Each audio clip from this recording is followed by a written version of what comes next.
So welcome again to all of you here in the room, and welcome in particular to those online that are following our afternoon session, the conference, the public conference on perspective, challenges of agriculture in Europe.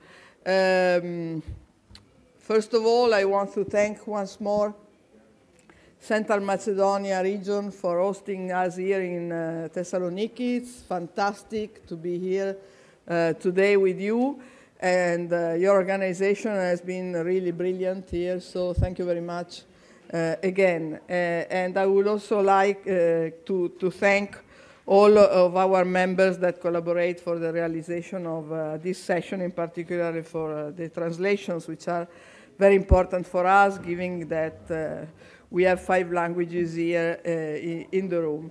So thank you so much. First of all, I want to begin by giving the floor to our host, so to the Vice Governor for Agricultural Economy of Central Macedonia region, Mr. Georgios Kefalas. Thank you for hosting us, and thank you for being with us even yesterday evening. The floor is yours.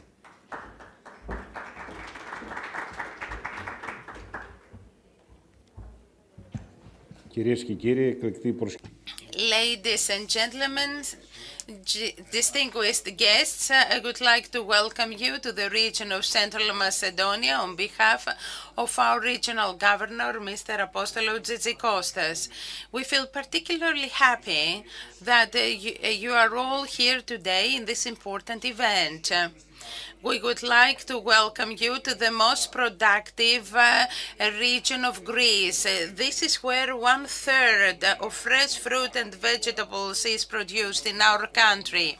At the same time, we are an important commercial hub and crossroads, because this is where the Balkan countries' markets meet here, whether they are members of the EU or not. So for the sector of fresh fruit and vegetables, our region is a particularly important region.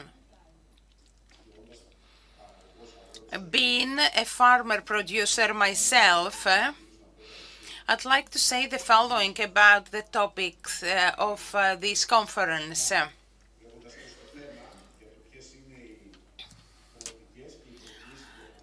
The topic is the challenges and perspectives for agriculture in Europe. I believe that it has become understood all over Europe that the common agricultural policy that started last year, its 7th year of implementation, is a policy that has direct effect on the agricultural population of Europe. Unfortunately, the CAP was planned without the participation and consultation of European farmers and producers.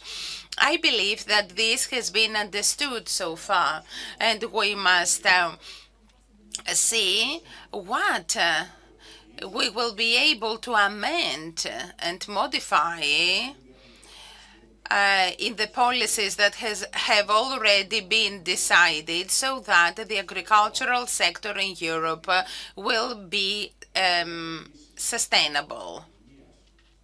I believe that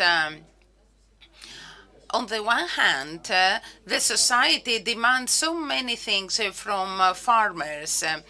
We ask from the European farmer to be protector of the environment, to actively participate in sustainable development. We ask the farmer to safeguard the landscape and the environment, and not to be paid for all this. This is my personal opinion. I believe that we must do something about it. Additionally, I believe that there is a great issue concerning the fair invoicing of agricultural products. this moment, the sector of food industry is one of the most profitable in the European economy. But at the same time, the agricultural income becomes less and less. Why? Because the agricultural produce is not a product, but it is a first raw material that will be used in the manufacturing and processing industry. This is the reality. And besides that, we also have the climate crisis that we should tackle. That for all these reasons, this meeting of yours here is very important. We look forward to the conclusions that you will make. Of course, the development in the agricultural sector should be sustainable, and we must take care of the water and soil management, but we must also be concerned about the income of the farmers. That is all. Thank you very much for being here with us. I hope that the hospitality offered to you will be up to the standards that Greek hospitality has. I'm very happy to be with you. Thank you. Thank you very much. I think today we have exactly to do some consideration on the new CAP. As you say, probably most of people realize now after the first year of the new regime that there are some problems in the applications. And now is the time to propose some revisions. Probably the Commission begin directly last Friday proposing the simplification one, but I think there should be lots of things to do, and particularly next year we will have to keep in mind that in 2025 probably the reflection on new CAP, the next one, will begin, and that will be a moment to put forward many of the issue of the sector that we debated this morning and we will go over in the afternoon. For the following and for my brief statement, I will use once let me use my mother language, so we speak in Italian. Benvenuti.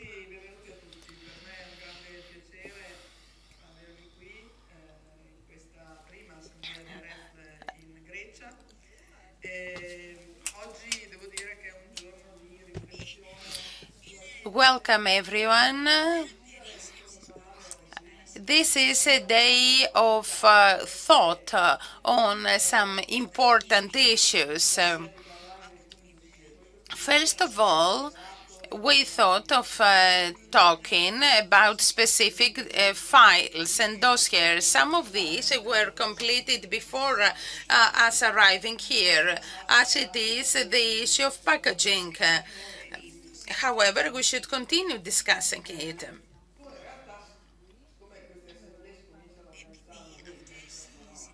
In another case, because this kind of assemblies start being organized since November about their agenda, we had this acceleration the first months with the protests of the farmers. So some countermeasures started. For example, Ursula von der Leyen started the strategic plan,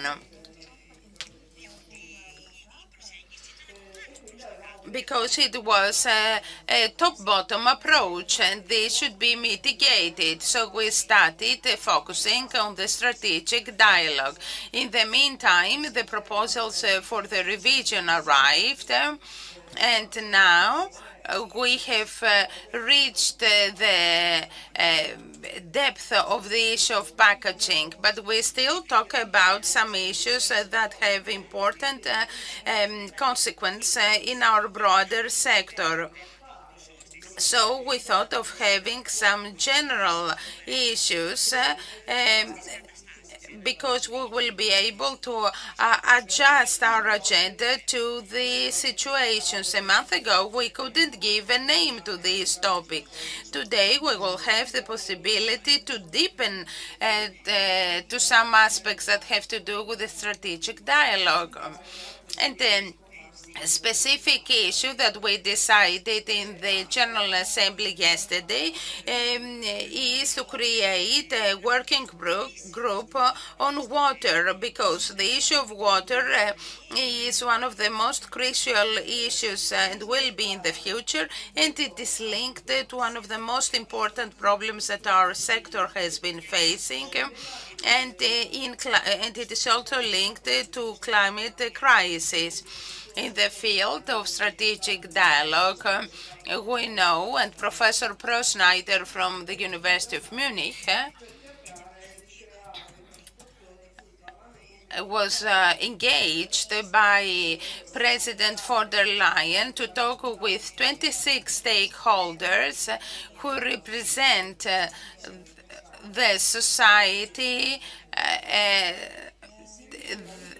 the environment and producers' organizations in order to mitigate the polarity that has been created and about pesticides and the strategic plan. In the discussions held in Brussels, we've followed up the most important dossiers for our sector, and we realized that the dialogue itself is very difficult. In other words, some interventions by some environmental organizations were very aggressive to the agricultural sector. They present us as a disaster for the environment. Farmers cannot do some things because they make a living out of it. This dialogue was very difficult, having all these stakeholders, and the fact that DG Agri was at a weak position, and this didn't help at all.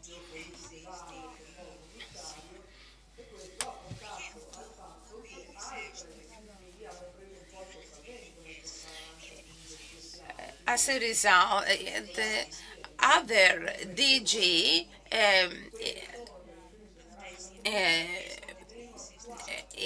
had more power, especially DG for the environment.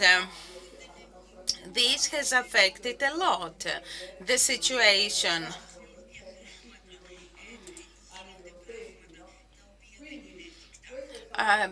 A lot of things have been decided that are not feasible, even concerning timetables. This has been an objective difficulty. I don't know if this strategic dialogue will lead to some methods and results, or if we can agree upon these issues. There have been informal discussions. The latest was last week, and there are going to be two more. All this will lead to a methodological document that will be produced in a few months.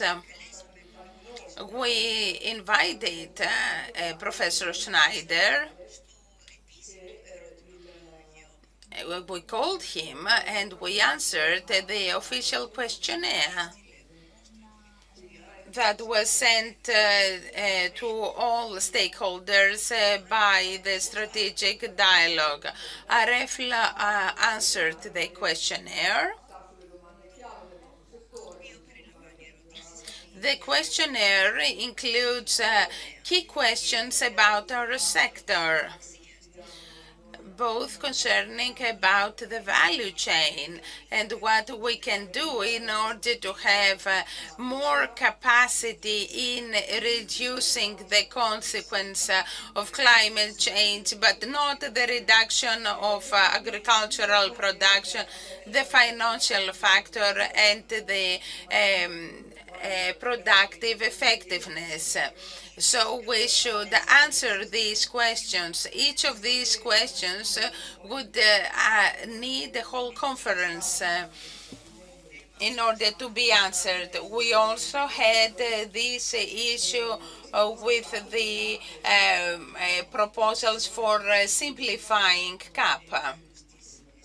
And more answers came up concerning packaging, which is an important issue for the agricultural world. We are at a phase in which the implementation of the new CAP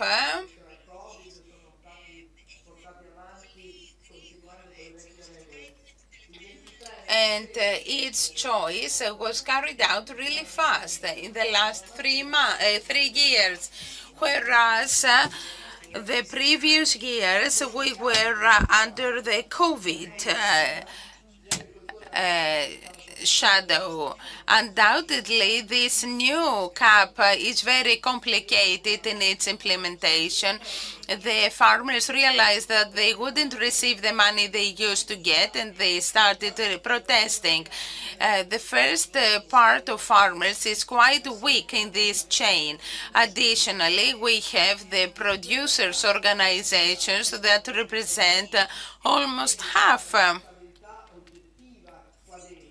of the fruit production in Europe. So there has been an objective difficulty. This is the most developed part that represents the organized agriculture. This is what organizes farmers and they are able to sell their products in the markets.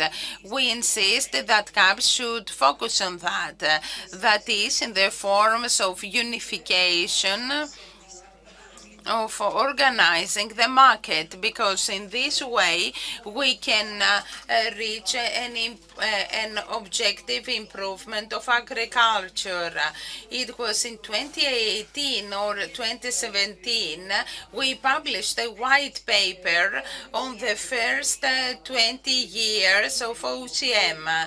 This white paper showed that the public money that is spent through OCM has an effect on economy that is more effective than direct payment. It has a multiplying effect. On the one hand, it produces investment in production, in innovation, and in promoting effectiveness by spending less money. This effectiveness of the expenditure is one of the important arguments for reinforcement. In the new CAP, some countries implement OCM in other sectors as well. In France, it was in the sector of meat. In Italy, in the sector of potatoes. In other countries, it was in the milk sector. So there is a progressive focus being given on OCM factor. This should make us all think how we could improve OCM in the future and how we can become more effective about it and how we can tackle serious issues that have to do with water and climate change. I will conclude my presentation here. And we are going to show a video by Mr. Paolo De Castro, who is an Italian member of the European Parliament. He is also famous for other activities of his. He is one of the most active individuals in Comagri, and he participated in some complicated dossiers. A few weeks ago, some of the issues, like the packaging issue, was still very complicated. Let's listen to his message. Dalla sede di Strasburgo del Parlamento europeo, non posso essere con voi a Thessaloniki. Good afternoon from Paolo Di Castro. Unfortunately, I could be here in Thessaloniki with you, but I would like to greet all the friends of AREFLH. I would like to share some of my thoughts. We've just signed the final agreement on packaging at the European level that has strengthened, that was a major concern for fruits and vegetables due to the recycling rules and reuse rules. So we have achieved a final agreement that protects the agricultural sector, enabling the continuation of packaging, but with an ambitious program for recycling, so that recycling reaches 70 to 75%. This is thanks to a parliament that is close to the enterprises, a parliament and a development committee that followed up this final agreement. Of course, the situation is not good. The financial situation is difficult. The agricultural income is lower. Costs are surging. Prices are dropping, and the European agricultural sector is having a lot of challenges to address. So we have to help it and support it. We cannot further increase environmental pressure if we do not accompany farmers towards an environmental transition that will be a transition with the farmers rather than against the farmers. This is why we're experiencing this end of the legislative period within a very sensitive way, because we want to help and support the enterprises to become stronger and more competitive, because if they close, we will have the risk of and the need to import from other countries of the world that do not comply with the EU regulations and standards. So there will be a distortion of competitiveness and the introduction of low-quality products. This is a complicated issue. We hope that in the next Commission we will have a strong Commissioner who will be able to support both the social and the environmental dimension. And we hope that we will always have a European Parliament that will be close to the farmers and will become a strong and robust support platform. The member states know the complexity of this very important sector. I would like to thank you. Okay, this was the message, Paolo De Castro message, with in particular this referral to the unfair competition we sometimes have to face, in particularly due to the difference rules that we have to follow, particularly on environmental standards. But we will talk about this later on in the panel. But before asking for the panelists to come here in the floor, I would like to connect with Luc Berlotier of DG Agri B1 Unity of the European Commission, which should be, I hope, connected with us.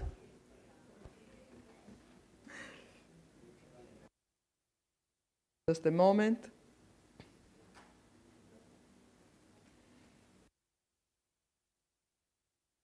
Okay. Do you hear me? Yes, Luc. Good afternoon. Good afternoon. And thank you for being with us. You are always a great friend of AREFLH. You are always here with us during our General Assembly. So thank you very much for being here once again this year. Unluckily, you are not with us physically in Thessaloniki, but the floor here is full of people, and there are many other people connected.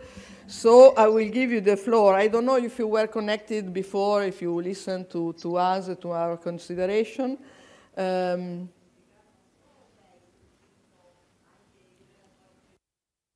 so I'm going to present my, to share my screen. Perfect.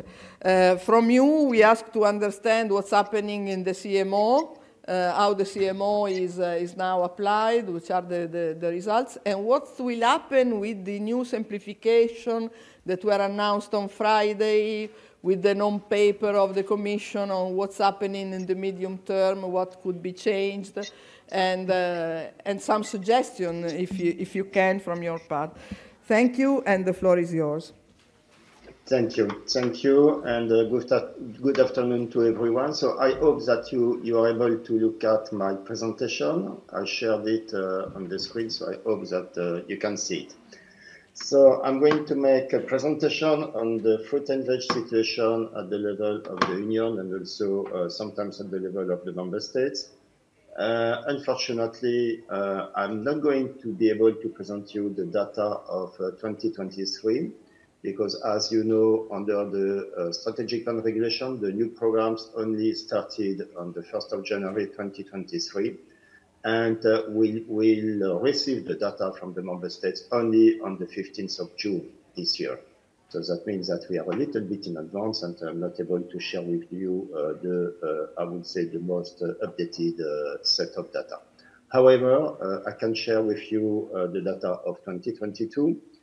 And of course, that only concern produce organizations and operation programs run under the Common Market Organization rules. So I would say the old scheme. But you will see that I will also present some slides on the transition, and you will see that there is a decrease of operation programs run under the CMO rules, and so increase of operation programs run under the SPR rules. So my presentation will be divided in two parts. So the first part will concern the produce organizations, then the production values, and the third part will refer to the operation programs. So as regards the produce organizations in the EU and the number of those produce organizations, you can see that since 2017 there is a slow decrease of the number of POs, and this can be explained by the fact that there is a concentration and the merger between existing produce organizations. So that means that we have less produce organizations, but maybe with more members. And you can see on the right side of the screen that there is 1,510 POs among those and 26 transborder produce organizations. So it's more or less stable. We know that there is a decrease of the number of POs, produce organizations, but in fact the ratio between POs and TPOs remains more or less the same. Then this is, I would say, well, the figures of the number of POs according to the member states, I will say. So, of course, the first member states with the highest number of produce organizations is Spain with 513. You can see that compared to 2021, there is a decrease. And the second is Italy with almost 300 POs. And here also there is a very light decrease of the number of POs. And the third member state is France with 195. And again, here there is a decrease compared to 2021. And afterwards, Poland with 163. But there are very few operation programs run in Poland, and then the rest of the other member states. So we can say that the main three member states with produce organizations are Spain, Italy, and France. As regards the associations of produce organizations, so in fact it's relatively stable. In 2012 we had 62 associations, and we have in 2022 only we have 61. So there is only one of difference. You can see there is an evolution among the years, but there is no a big change between all these years. And there are 58 associations of produce organizations, and only 3 which are transborder association of producer organizations. Then, if we want to break down these figures per member state, we can see that the main member state with APOs is France with 24, followed by Italy 16, and Spain with only 11 APOs. Then the evolution of the membership. So you can see again that there is a decrease of the number of members. Members can be physical persons or legal entities. So there is since 2012 a decrease. among the years. There is increase in 2022, but you see that just with this figure there is an asterisk, and that means that we're in contact with one member state because the figures that this member state communicated to us are things that they are wrong.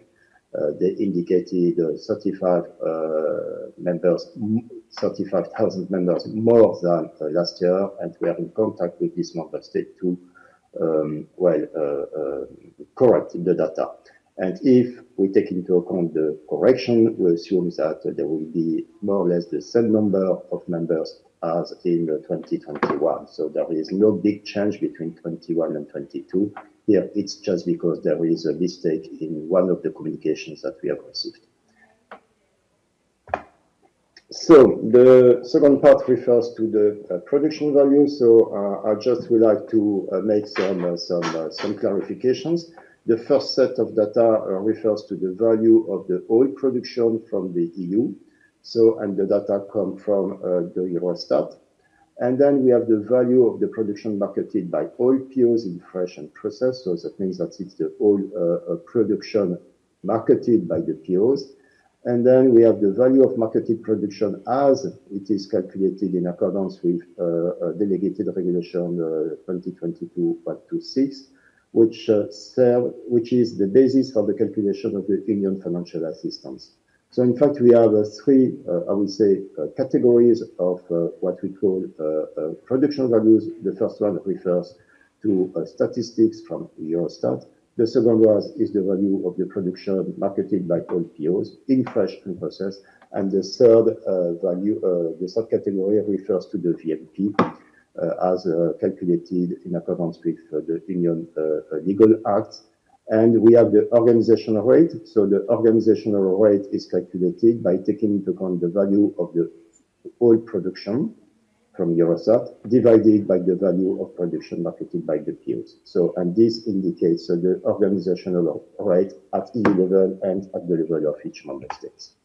So if we take the value of the production marketed in fresh and processed by oil POs, you can see that there is an increase of this value. Again, for 2022, there are two member states which have indicated values and which need to be clarified by them. So we assume that there will be, the value should be a little bit less, but not so much. So that means that it will be more than in 2021, but not at the level as it is indicated now on the slide. And if you compare, and if we break down this evolution per member states, you can see that the main member states which are marketed fruit and veg are Spain and Italy, followed by France. It's not a surprise. And you can see that here the evolution, well, the different evolution of the production marketed in 2022 compared to the average. And the average is between 2017 and 2021. So you can see that there is a big increase for Croatia and Netherlands. Netherlands because there are two new POs which have started the new operation programs. And you can see that in some other states, there are a decrease of the production marketed by POs, Ireland, Spain, Romania, and Poland. Here it's the organizational rate. So in light blue on the top of the figures, you can see the value of the national production. And then you have the value we have no on the it's the value of national production that are calculated at EU level, so it's Eurostat, and then the value of the production marketed by POs. And if we divide these two values, you have the organizational rate. So you can see that between there is an increase, very slight increase, but there is one, which is good for the sector and which is good because that shows that the PO system and the operation programs work. And but for 2022, again, it will be adjusted when we will receive the data from two member states. But it will still remain positive. Here is the organizational rate per member states in 2022. So you can see that in Belgium, 92% of the production is sold and marketed by POs, whereas in Slovenia, it's the opposite. It's less than 0.5%. And at EU level, it's more or less 47% of the fruit and veg production, which is marketed by POs, which is, I think, a good result. Then this is the evolution of the value of marketed production. So this one is the ones that we calculate for the financing of operation programs. So again, there is an increase, and it's not surprising, as every year the situation improves. And you can see on the right side of the slide, so the value per member states, knowing that Spain, Italy, and France have the highest value, especially Spain. The operation programs, so that's an important slide, I will say, because that's the evolution of the operation programs which are run under the CMO rules. You know that we are under the transitional rules. That means that until 2025, there is the possibility for having operation programs still run under the CMO rules in the phasing out, I would say, phases. And we have from 2023 the new operation programs which are run by under the strategic plan regulation. So you can see that in 2022 there are 1,234 operation programs run under the CMO. That's normal because the SPR was not in force at this time. And then in 2023, we already noticed a decrease of the CMO operation programs. There are only 1,054 operation programs run under the CMO, which means that the difference correspond to operation programs run under the SPR. And we have an estimate because in the strategic plan regulation we have I will say an indication on how many operation programs will be run up to 2027. And here, if we consider this data, in 2024, it should be only 657 operation programs run under the CMO rules, which means that the other 50% should be run under the SPR rule. So that gives you already a good, picture of the situation in 2023 and what should be also in 2024.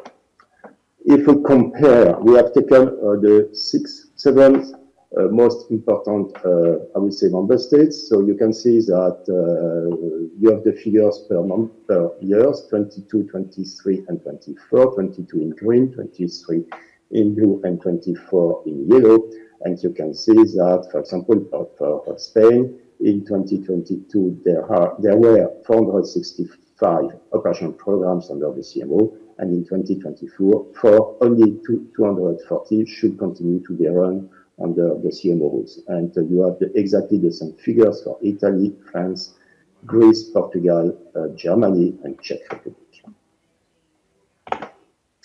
So you know that in 2023, in 2024, I mean, we received the annual performance report review from the member states, and this refers to the year 2023. So we know that under the SPR, some operation programs were run under the SPR regulation, and there is this obligation for the member states to report every year what has been done in the previous year. So this is what we call the annual performance report review, and we received them. So we were able to examine the content of these reports. The reports are composed of two parts, one which is more quantitative and the other part which corresponds to qualitative data.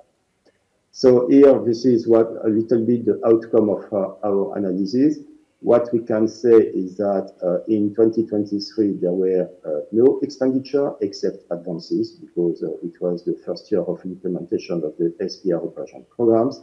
And you know that the expenditure will be cleared only this year in 2024 for operations or interventions executed in 2023. So we have always 1 year of delay. So that means that for the expenditure in 2023, We don't have data so far under the APR, under the Annual Performance Review, because we will get the data in June, but not when we receive the Annual Performance Review.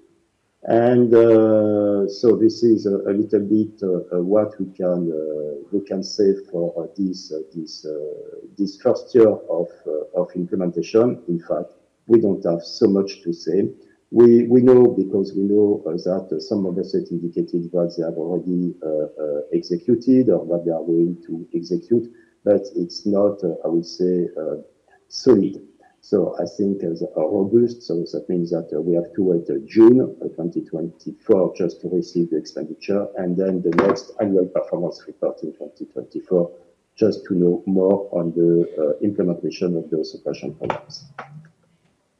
Here, it's the number of producer organizations against the number of operation programs. So again, we have 6 main member states, from Spain to Portugal.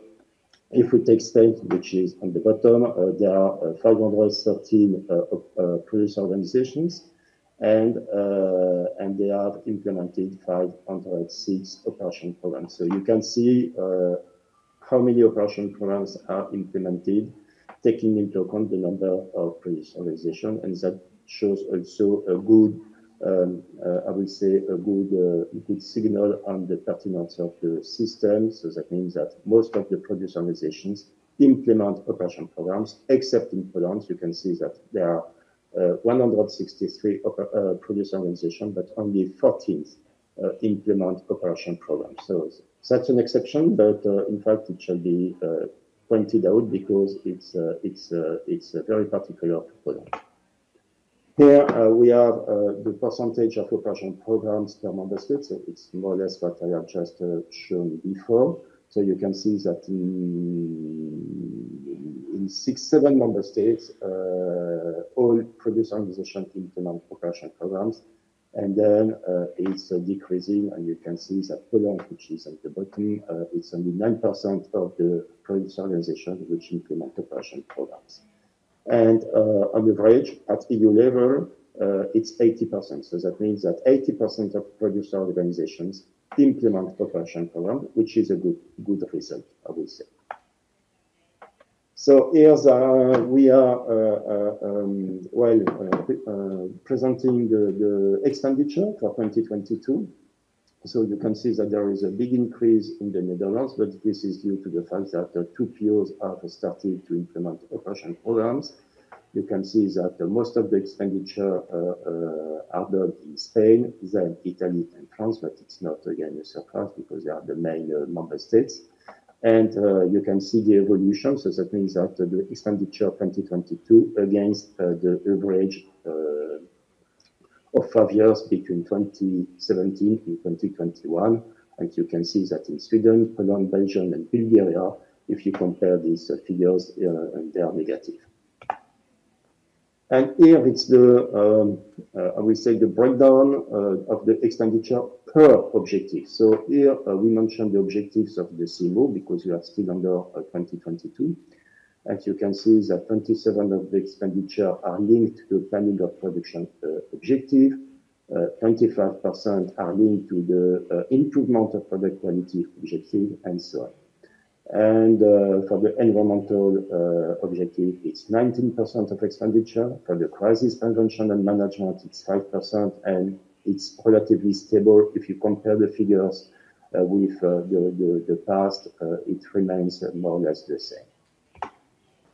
Here is the breakdown of the expenditure per type of measure. So we are not referring to objectives, but per type of measure. And it's not surprising to see that investments represent 57% of the expenditure, followed by the environmental measures, 12%, and the quality schemes, 11%. Quality schemes means protected designation of origin, protected geographical indication, label rouge in France, or trademarks, and so on. And then advisory services, 6%, and the crisis and prevention and management measures, 3.5%. Here it's the breakdown of the environmental measures. So we are focusing more on these types of measures, so the environmental measures. So 53 are spent for the integrated production, and you can see that only 1% is spent for water management and 2% for the organic production. So it's relatively, I would say, clear and well, we are a little bit surprised that only 1% is concerned only the water management. And then we have the breakdown as regards the crisis prevention and the risk prevention and crisis management, I would say, so in 2022. And here again, it's very similar to what we had in the past. So the market withdrawals for crisis prevention represent half of the expenditure, harvest insurance 24%, market withdrawal for other destination 13%, and it's interesting to see that the replenishment of mutual fund and the setting up of mutual fund represent very well. It's a very little part of this expenditure, 2.6% only. That's all. That's the presentation that I wanted to make today with you. And so if you have any questions, please to answer to them. Thank you.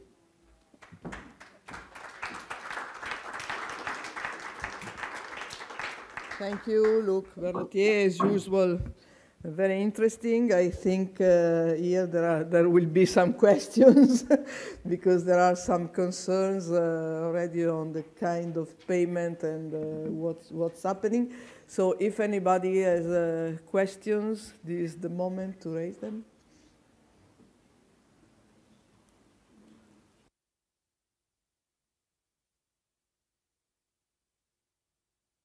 Is there a micro? Here. Qui, devi venire qui, Manel.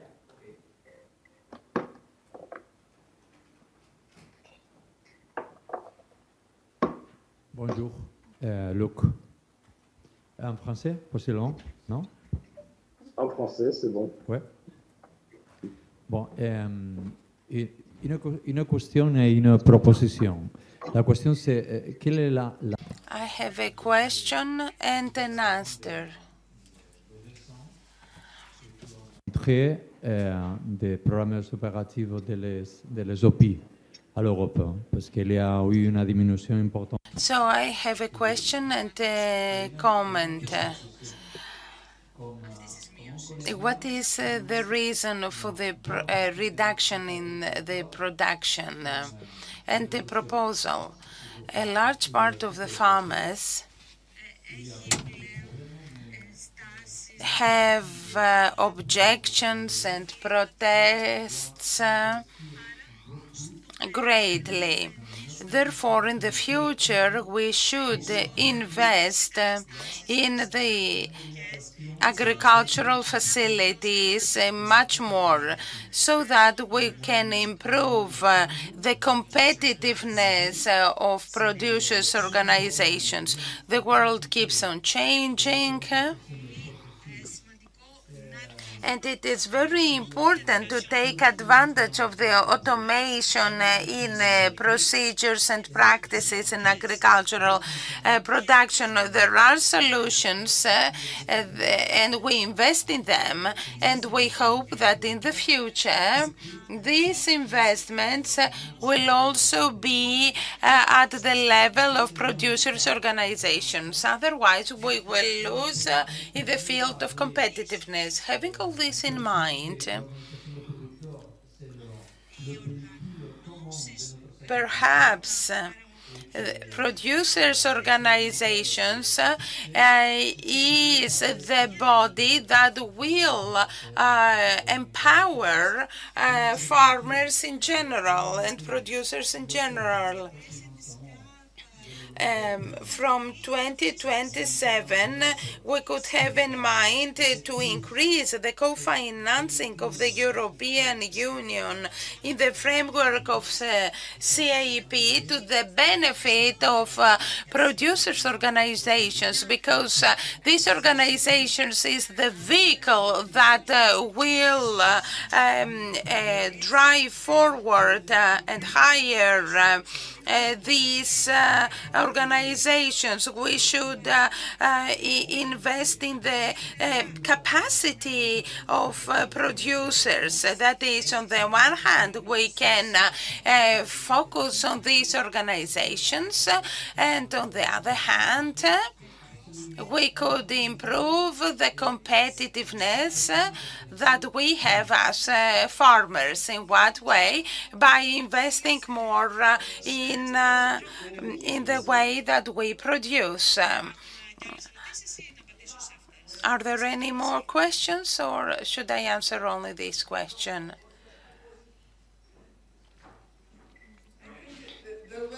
Question, so maybe it's better you answer now, Okay. and then we prepare no some problem. others. Thanks. So, well, you know that in our service, we are very satisfied by the result of the fruit and veg scheme. I think that he has shown its interest and advantages for the sector. It was already the case under the CMO, and we see that under the SPR that continues. So it's always progressing. You spend more and more among the years, and we see that even if there are new challenges, the scheme replies to those challenges. So that means that there is a certain flexibility. There is always margin of improvement, but the scheme as it is now, I think that it's mature and works well. You also know that the Commission already informed the Member States that there will be some modifications of the GAEX 5, 6, and 7, or yes, and 8, I think. So it's already publicly known. And so that means that the legislation will evolve in order that the conditionality which is linked to the direct payment will be, I would say, will be more flexible. So that means that for those conditionality GAEX, there will be, I would say, an improvement. And we know also that there will be some reflection, that there are some reflection of further actions from the Commission, but for the time being, I cannot say anything because it's not made public. But we also reflect on other possibilities. Now, as regards your last questions to increase the co-financing rate as from 2027, I would say that I would not be so optimistic to this. First, because we already did it in 2022 when we designed the new legal framework under the SPR. We already increased this co-financing rate. So we already did it. And I can tell you that when I had to negotiate that with my colleagues from the budget, it was very difficult to impose our views. So we did it. I think that it's good for the sector, but you know that every year we spend more and more in the fruit and veg, and this is due to the fact that we don't have envelope, we don't have a fixed, I would say, budget for fruit and veg. It's an open-ended budget. So that's, I would say, a big advantage for you because under the sectors, fruit and veg is the only one who has, which has this open-ended budget. All the other sectors have ceilings. There is an envelope, and the member state cannot spend more than what is foreseen in the envelope. So, and you know also that every time that we are reforming the CAP, that coincides with the new EU budget. And already last time there was a reduction of the CAP budget, and I am not so optimistic for the next one. I'm not sure that there will be an increase, or if we can maintain the current budget, that will be very good. but I'm not sure that we will be able to defend the CAP budget in 2027. So even though the budget will remain stable as from 2027, I don't think that politically speaking, it will be justified to increase again the co-financing rate for the fruit and veg sector.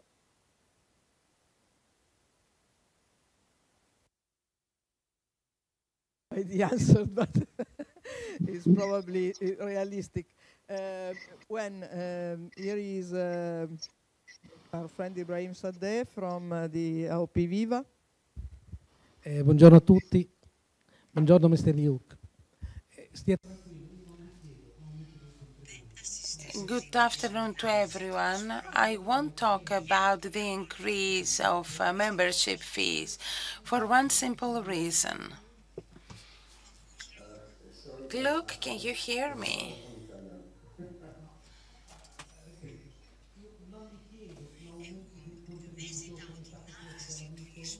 I'm not asking for the increase of membership fee, as my friend Manuel asked for earlier, for a simple reason, because under the current situation of OECM, we have reached the point when we don't have the possibility to invest using the budget we have. And this is for two reasons. The first one is that the multiplication for the management of OCM, of CMO, started with the new CIP. It is so complicated that it can be implemented with great difficulty. On the other hand, we can see that there is a reduction that is getting greater and greater to introduce the investments of agricultural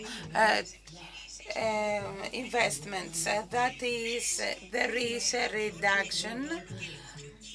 So agricultural businesses don't have the motive to invest.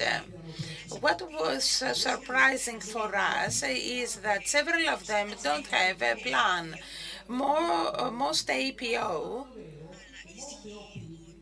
don't have such a plan, but many of the APOs that are not there do not recognize it because they cannot implement the operational plan.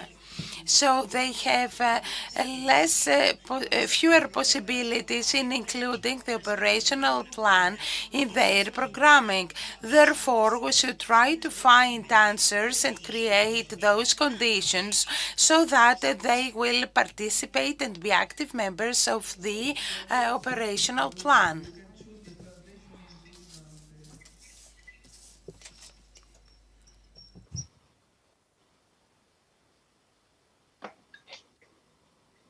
Okay. Could you answer, Luke? Well, I've not understood all the comments, unfortunately, because I had to select the other channel.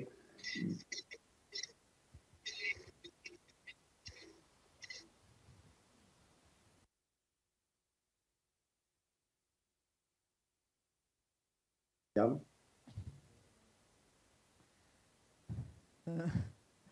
No, if you didn't understand the question, I can try and make a synthesis of of the point. Yeah, Ibrahim is worried about the fact that even if we have the budget, sometimes it's difficult to spend it because of the.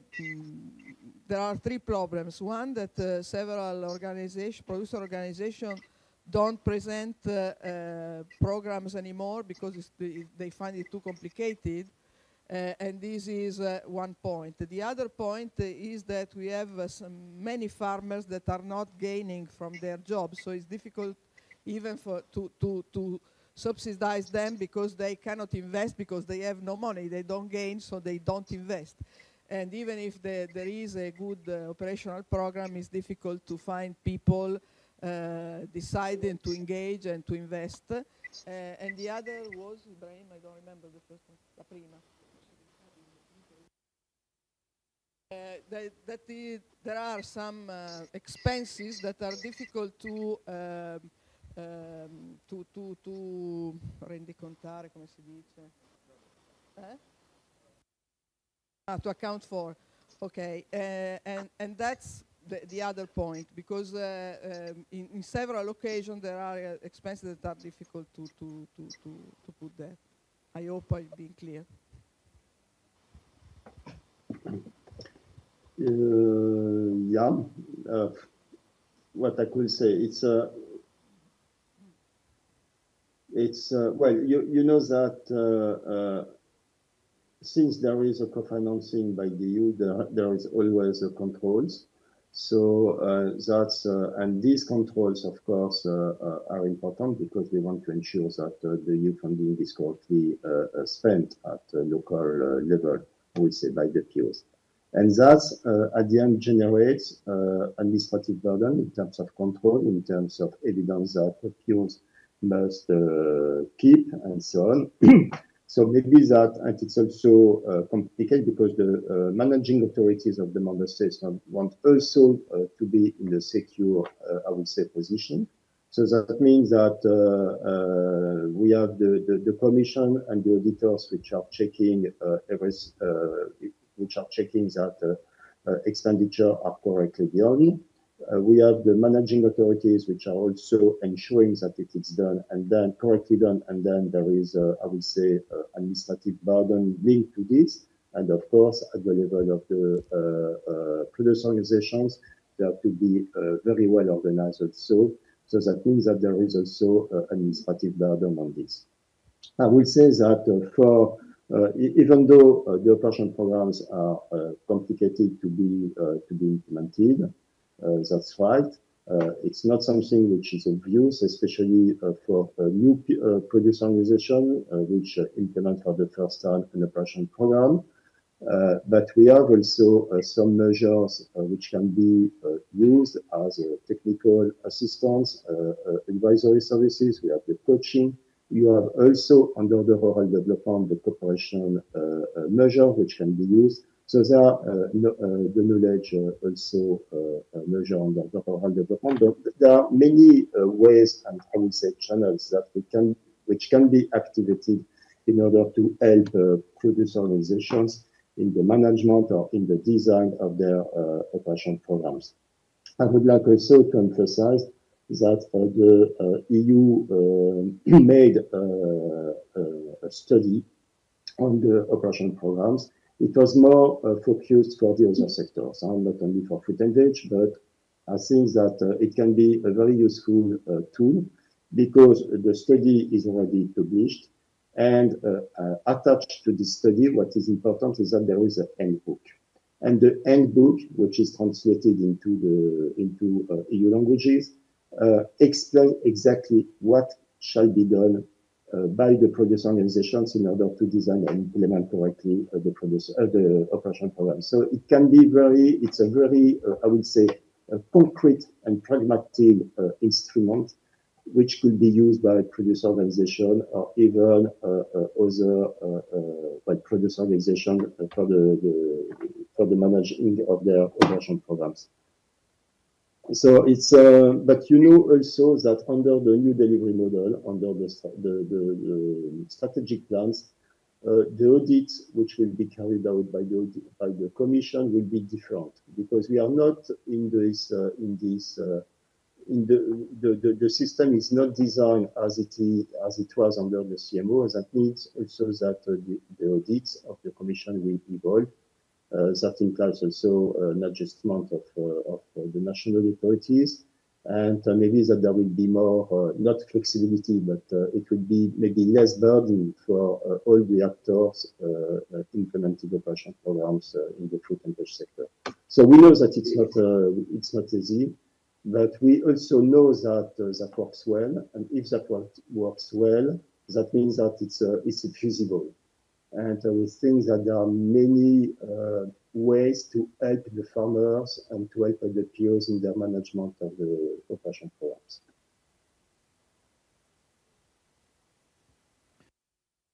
Luc, good afternoon. Wim Rodenburg, the Netherlands. We are talking about 2027. In 2027, we have 30 years of very successful CMO, one single market for fruit and vegetables. We make such big steps in Europe to adapt to all the changes in retail, in climate, etc., etc.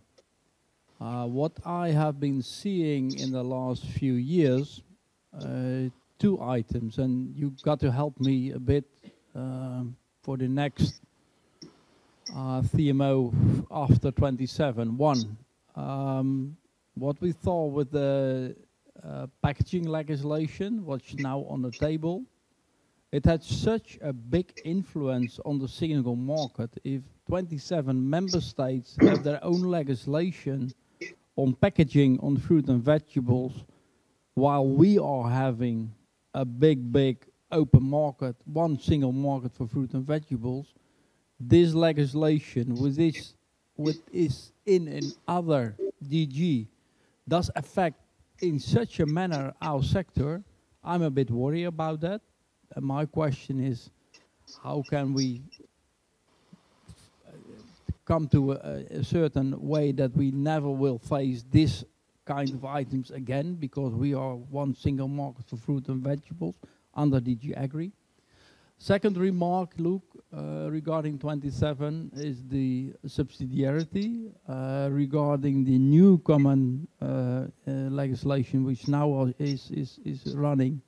A lot of mandate is given to the member states.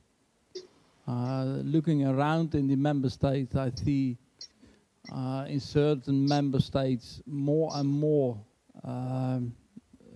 influences and things like buy German food or buy whatever food. It's more local or more on the member state. So this worries me also a bit. So if the subsidiarity goes back to the member states, will we still have in 27 one single market with one scheme? Thank you.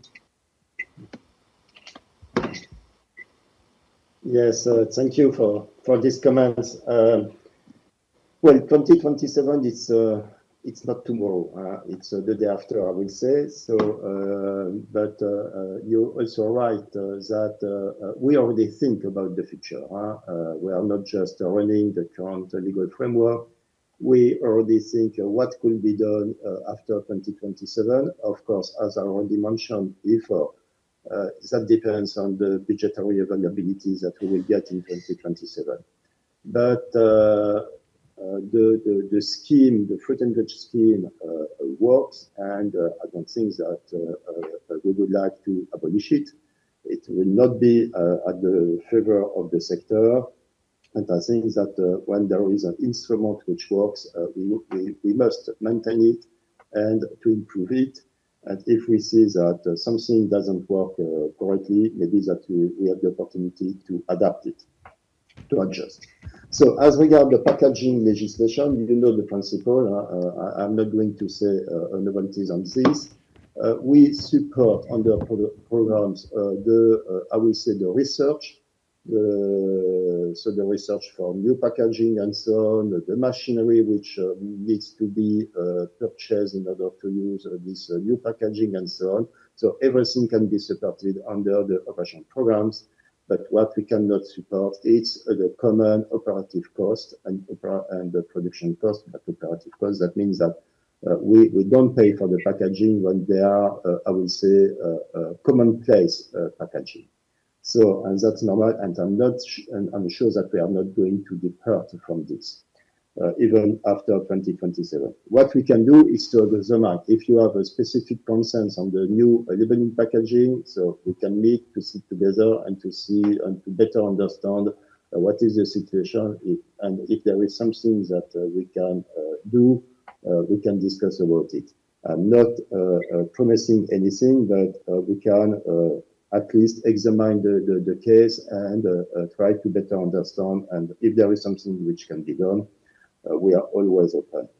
As regards the subsidiarity to the member state, the subsidiarity is the subsidiarity as regards the implementation of some aspects of the operation programs. You know that the Council rejected the possibility for the Commission to get some delegated empowerment as regards the management of the operation programs and the operational funds.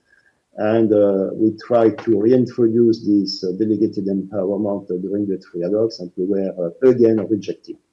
So that means that the member states have a full subsidiarity, but only limited to the management of the operational fund and the management of the operation programs. That raise big concerns for the producer organizations. We know it, and we already know say to the member states in the working group in the Council. We say that you are going to introduce, I would say, distortion between member states. Because if the national legislation are different in different member states, so that could create distortion between producer organizations established in different member states. But okay, that's the outcome of the negotiation. That's the situation now, and we cannot do anything about it. I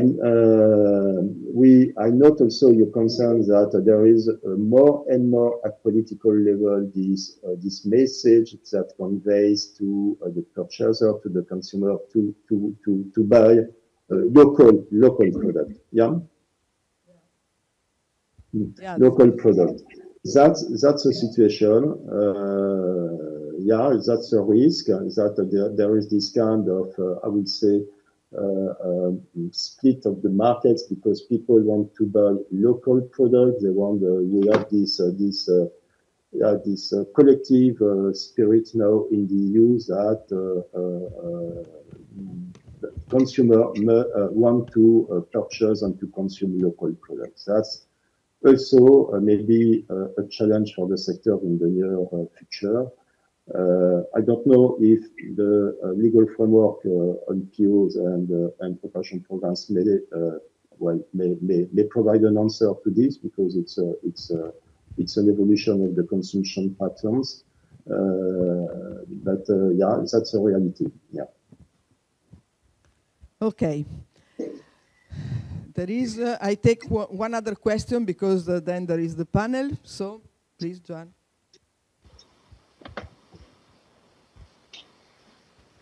Sí. Disculpa, Luc, porque un dato me ha quedado muy claro, que es la distribución desde I would like to ask something about the data. So have a look there in the bar. I think is down at your right. Yeah, probably is better. Okay, okay. Yeah, yeah. Okay, I have a number, but very clear.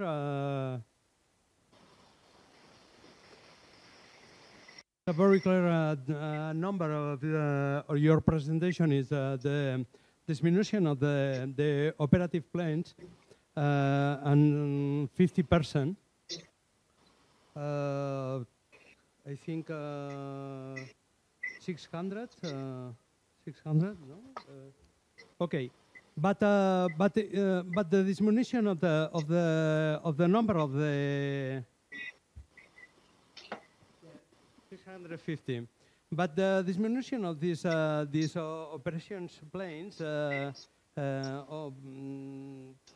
but we don't know the value because what is the diminution of the value 2022 respect to 2024? Because the number is very clear, it's 50%. But respecting the value, respecting in euros, what is this diminution? You're referring to which slide? Because the number of operational programs. You said you say that the number is lowering, but how many euros are in? We are talking about. No, it's the slide which well reflects or shows that there is a decrease of operational programs which are implemented in accordance with the Common Market Organization rules, and that's so that means that that means that from 2022 up to 2024, indeed 50% of operational programs there will be a decrease by 50%. That doesn't mean that there is a decrease of expenditure, because that means that the other 50% is compensated by operational programs implemented under the strategic plan regulation rules. So the number of operational programs remains more or less the same. It's just that we are in these transitional phases. There is a decrease of CMO operation programs, and there will be an increase of SPR operation programs. But in terms of expenditure, it will be more or less the same. It's just that we have two legal frameworks which are run in parallel until 2025. And this is due to the fact that we have transitional rules in the fruit and veg sector.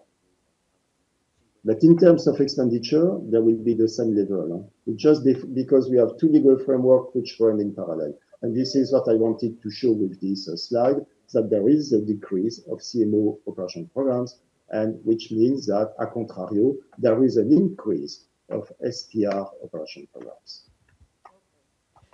So, thank you very much, Luc Berlotier. Merci pour avoir été avec nous et avoir accepté le débat. Thank you very much for being with us. It's always a pleasure to have you with us. Thank you for the questions and answers. It's a great opportunity for us to be informed. Grasping this opportunity, I would like to invite you to the AREFLH event in Brussels in November 2024, 4 to 6 November. There we will be talking about the issues of the new CAP, CAP, our own proposals about the new programming period. Thank you very much. Thank you. Ok, quindi adesso passiamo alla parte del panel. I invite to join me here on the stage some friends of us that have the possibility then to explain their view on the next on this CAP, but also on the strategic dialogue and on the particular moment we are living now in the agricultural sector. I ask to join me on the stage to Christos Giannakakis. It's complicated, sorry. He's from the National Cooperative of Greece. Please, you can sit wherever you want. Then I will call Ellie Sephoro, which is the president of the Coordination Committee of Cooperative of COGECA, so European Co-ops. And then Cristian Maretti. Cristian Maretti is here as vice president of Viva AOP, but is also president of Lega Coop, cooperatives in Italy for agri-food sector. Welcome. Then, of course, Richard Schouten from DPA, the Netherlands, and François Lafitte, president of APSELSO.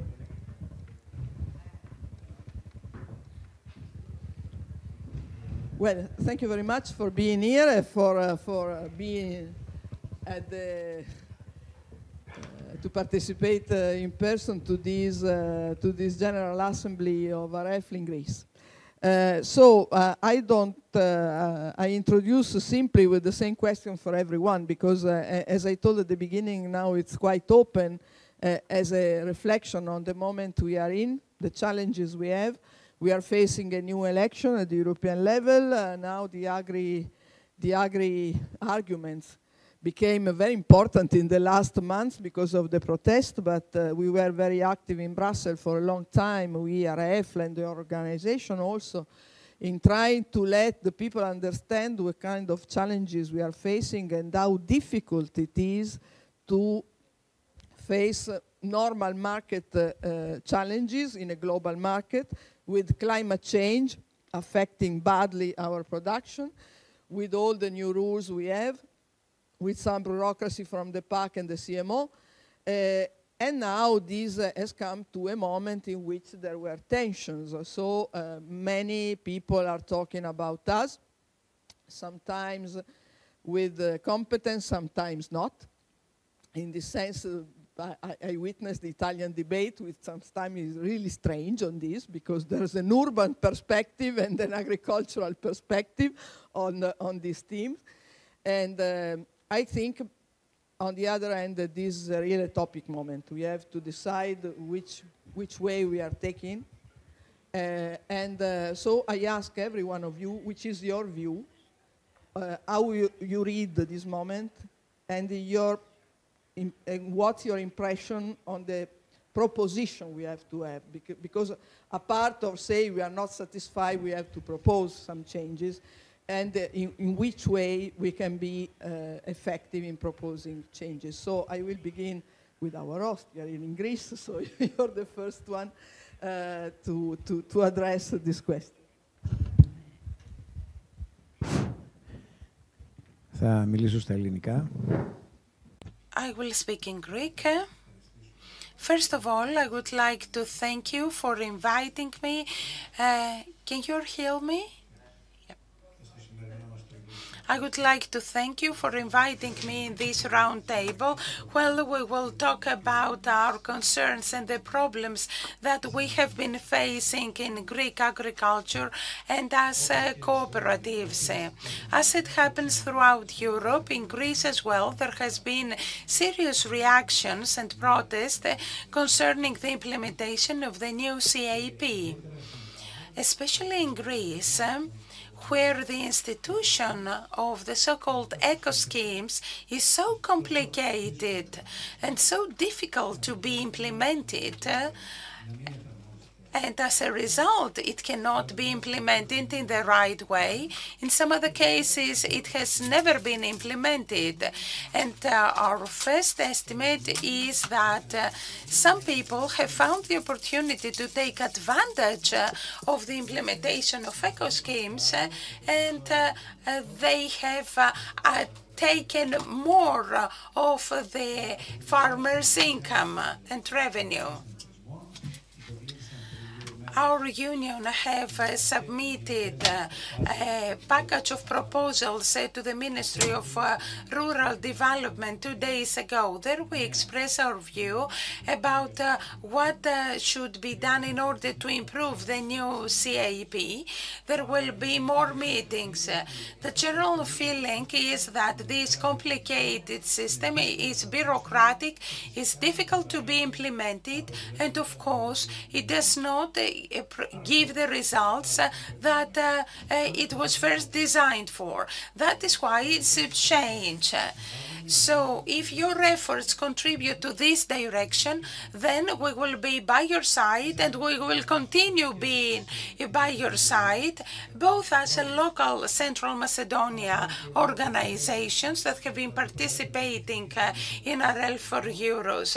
And from my part, as Vice Chairman of the National Union of Agricultural Cooperatives, I will try to impose to everyone, in inverted commas, so that our union will participate in AREFLH. So the tractors that came out in the streets in Greece and went down to Athens in the central square, they went hand in hand with the tractors of the other European farmers. We will continue struggling together with the other farmers to simplify CAP and to be to the benefit of the farmers' interests. That's one part. But the other very serious issue that we're greatly concerned about is climate change. 10 days ago, I submitted my resignation from the board of directors of the Farmers Guarantees Association. The data that we have had is that up to 2015, the compensations that the organization paid to the farmers was no more than 150 million euros. Since 2015, up to now, the speed of increase of damage is huge. We have reached 300 million damage caused, and we have taken 180 million euros as insurance back. So we see that there is this increase of 100 million euros annually in the last 8 years. This has to do with damage that are foreseen to be compensated by the statute of the organization. But there are new types of damages that are caused by the heavy rainfall during harvesting period. Since 2017, in summertime, it rains 2-3 days in a row. A lot of water is gathered in the fields, so suffocating phenomena exist in the roots, and as a result, all pitches drop on the floor, on the ground. This damage is not compensated, and the state, the government gives some subsidy, some benefits to help farmers. In the last 2 years, we have a new type of damage that afflicts mainly olives. We can see that mainly in Spain, which is the main power in olive oil and olives. But equally in Italy and in Greece, we have radical reduction in olive production because the trees do not have the hours of cold days in winter. So these high temperatures that are observed in winter time reduce the fertility of the olive trees, and they cause a huge damage. I don't know if we can compensate this huge damage. These are the crucial, vital problems that are of concern for Greek agriculture. The climate change is a tremendous problem, and recently it has afflicted central Greece in Thessaly with the floods. It has totally destroyed it. 3 or 4 years will be needed to pass until the plain in Thessaly can give fruit again. So, in short, climate change is #1 danger for European agriculture. And besides that, we have the lack of labor hands for the fields, the high energy cost, and other problems that are of secondary importance. But they are equally important because they reduce the income of farmers. And as a result, the European produce is short and expensive. Of Mediterranean is at the base of a deep complication in the climate situation that was at the basis probably of the floods in Greece and in Emilia-Romagna in Italy, but also of the situation that have Spain, that continues to have different situation among the same region with extreme drought or other problems. So this climate crisis is evident, and the most impacted is agriculture effectively. As also is evident that the crisis tools we have are not sufficient, and we have to rethink completely in the next CAP, and maybe during this CAP, if it's possible, both the resources we have, the money they put on crisis tools, but also the tools themselves, because probably are not sufficient. Ellie, you're fighting with COGECA in lots of dossiers, and now we are facing election. There is this review on the CAP. There is a big debate in Brussels. Can you summarize your view for us? Well, first of all, I will stick to English in order to be consistent with my EU role under which you have invited me here, and thank you for the invitation. I'm very happy to be in my home country, though, and I would like to thank you and congratulate you for picking Thessaloniki in the region of Central Macedonia for your assembly. So let me start by saying that I think that all of us in this panel, in this room, we have found ourselves many times in a position where we needed to discuss the future of agriculture, of the CAP. But I think that this particular moment is quite different, and it is unprecedented. We have said many things before. I mean, if I want to sum up, I think that the common denominator of the confluence of events and facts that we are facing right now is uncertainty. Uncertainty both at the professional level, but also at the political and institutional level. What I mean by this, starting from the professional level, geopolitical turbulences. We had barely started recovering from COVID. We had the war in Ukraine. Recently, the disruption of trade in the Red Sea, which is the main shipping route for the global trade. 12%, I think, of the global trade goes through the Red Sea. Recently, I had a discussion with the interprofessional organization on Kiwi, and there have been many vessels that had to go back, so a loss. Climate change has been mentioned by Mr. Giannakakis, of course. No need to say more on this. The situation, the negative situation in farm income. This year, 2023, the previous year, we had a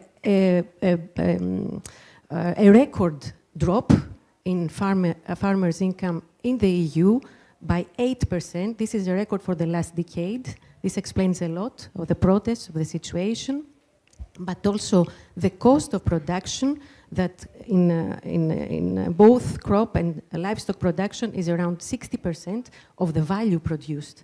So this shows a lot. And last but not least, food inflation. This is important. This is important as well for the fruit and vegetable sectors, because according to the figures by Eurostat in December, it is still very high. It is 10%, far above the average inflation. In Greece, it's even more. Right? It's around 14%, both for fruit and for vegetables. And then the uncertainty of the political context, of the institutional context in Brussels. Simona, you said a lot about this in your introduction. What we have witnessed in this term is, first of all, a polarization of the debate. We had a situation where many of us were talking even about the abandonment of the community method, which is that we build positions progressively and we make a synthesis. This was not the case. We had situations where institutional players, they were not corresponding to their mandate, to their role in many of the trilogues. In the parliament, yes. So we had this kind of institutional aberration, but I think that we all agree that the EU is in another crisis phase. I mean, these kinds of push and shakes the current institutional setup. And recently we heard that Mrs. von der Leyen will put on the table a different process of accession to the EU with gradual access to the internal market. You all understand what this means also for the sector. So we need to take these contextual elements into account when we plan our actions and our positions. Now, about the strategic dialogue. Is the strategic dialogue able to respond to all this? Of course not. This is a positive step taken by the Commission, but it has its contextual and its time limits. What we want is a permanent dialogue. A permanent dialogue that puts at the center the real practitioners of the field, which are farmers and agri-cooperatives. And we need to do a lot of work at EU level on this dimension, because the trust during this term has been broken, and we need a lot of effort to reinstate trust between the farming community and the EU institutions. About the CAP, we have to make the most out of this simplification package. There are also in the non-paper some interesting proposals on simplification and enhancement of certain important aspects of the CMO, like contractualization or POs. But I think that we also need to be careful not to allow, and this is mostly regards the minister's side, not to allow for the introduction of the Basic Act, to allow for the introduction of some more radical ideas that could create more uncertainty for farmers. So we need to make the most out of it but being careful and having a more medium and long-term vision to discuss all the big issues in 2025, when we will be talking about the CAP post-2027. In this aspect, the future, I think that there is one question that we need to answer with our positions, with the policies, with the tools that we're going to suggest, that kind of sums up all this complicated context, which is, how are we going to balance the economy and the environment, which was not the case in this term? How are we going to turn tensions into synergies, in order to borrow the wording used by our friend Tassos Chaniotis, previous director of DG Agri, turn tensions into synergies? This is the big question. Let me also put the accent of two dimensions of this future discussion. The CMO, I fully agree with you, Simona. This is usually very low on the hierarchy when we talk about the CAP, and the CMO is fundamental for the structuring of the sectors, of the market. POs are of core importance for the advancement of our sector, for the sustainability of our sector, and this groundbreaking, to my view, opportunity given by the present CAP to be able to fund operational programs in other sectors needs to be used in the coming years, and we need to insist on this and push both at EU level and at national level. A second priority is knowledge and innovation. It is not by chance that it is a cross-cutting objective of the current CAP. Nothing can be done without knowledge and innovation. It is the soft power, but it is very efficient in order to achieve the transition, and we need to make a lot of investments in this direction, and we need also to scale up all the policy tools in order to make these knowledge and innovation-based solutions accessible and affordable for all EU farmers. Last but not least, a few words about cooperatives. I mean, cooperatives are key for the sustainability, for a balanced sustainability, economic, environmental, and social. They are already doing a lot all across the EU towards this direction, towards balanced sustainability. I invite you to consult COGECA's campaign, 17 Reasons to Coop. There you will see many examples all across the EU of what cooperatives are already doing.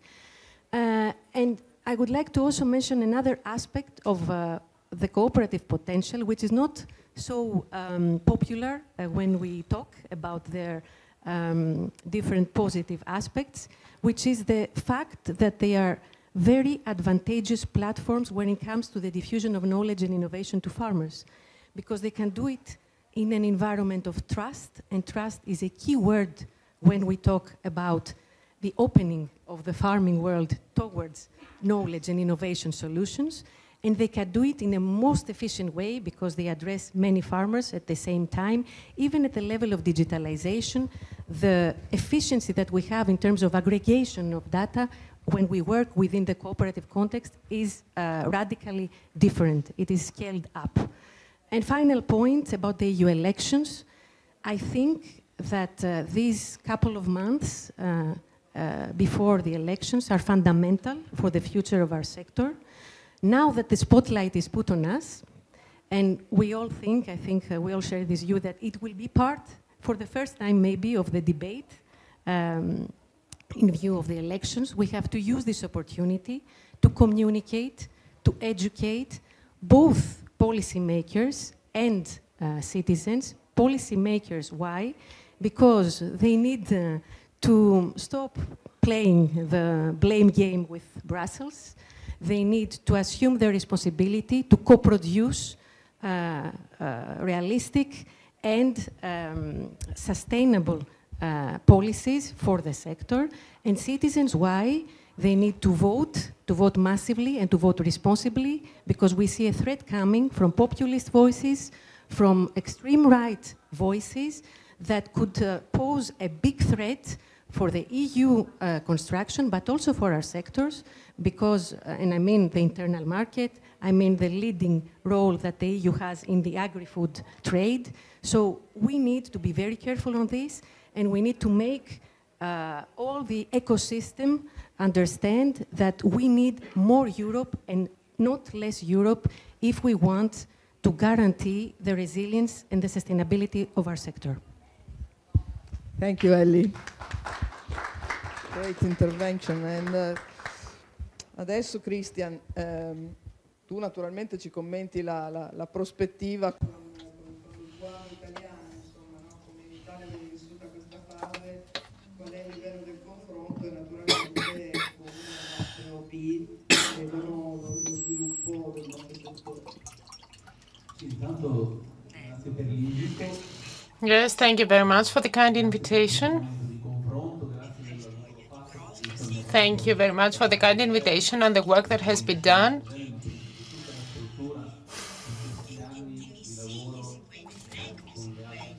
I've seen the report as well as all the activities that have taken place all these years. It is a forum of processing and of suggesting solutions that some years ago seemed less promising. It is a first thought. It is a first concept. These are the first ideas. We talk about Europe in Italy. If we start from the Commission dossiers and how the Commission has and the European Parliament has managed them, has handled them, we can see the difference. The difference of, we see that the difference becomes more and more evident. As the vice president of an Italian association,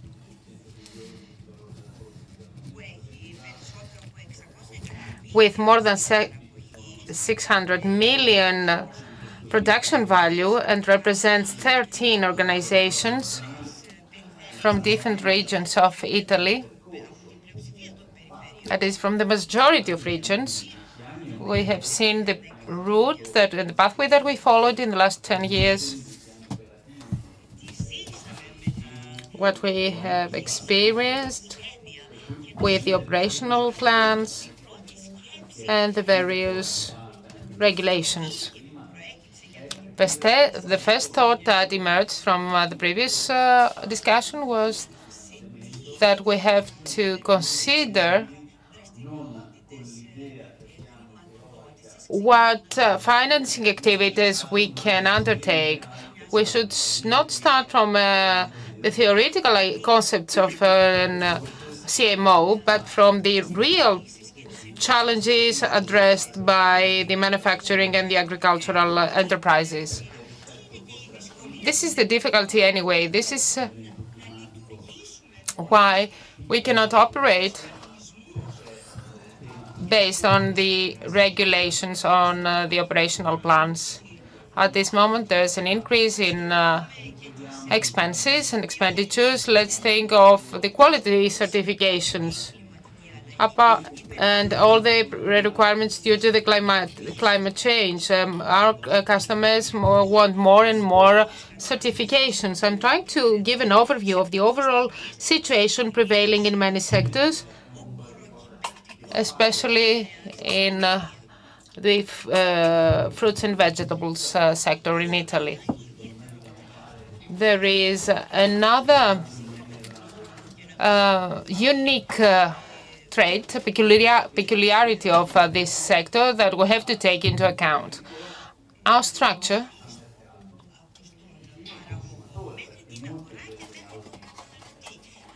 should reach farmers, consumers, and the market, because many of the customer organizations and the associations of producer organizations must organize, must make an operational plan, but they also have to undertake and implement a promotion plan. So they have to conceive what customers want, what customers need from the fruit and vegetable sector compared to other agricultural sectors. Fruit and vegetable sector, at least, is considered not to be detrimental for health. It is a sector that is healthy, and this peculiarity can be used as a tool in order to intervene to what we call mitigation of polarization, that we interpret as a polarization and as a conflict between politicians and producers. But it's not this is not the conflict. The real conflict is between farming, the farmers and the citizens of the European Union, especially young people. And this will be an even higher challenge in the future. An even bigger challenge. It is a challenge, it is a problem, because we talk with each other, experts with experts, farmers with other farmers, and we understand our language. We only understand the language that we use between among us. But this is a challenge that we have to address. In the context of strategic dialogue, we must launch and we must extend this dialogue to other stakeholders, to the civil society, the broader public, that sometimes sees us as our enemies, even though we are trying to produce a healthy product at sufficient quantities, because quantity is a crucial element. To have sufficient quantities means that this product will be affordable for more customers. In the past, it was taken for granted, but today it is a variable that we must safeguard. So there are elements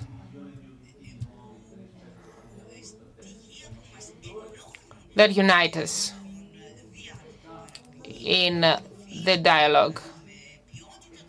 We want to produce food, we want to produce high-quality food, we want to produce affordable products.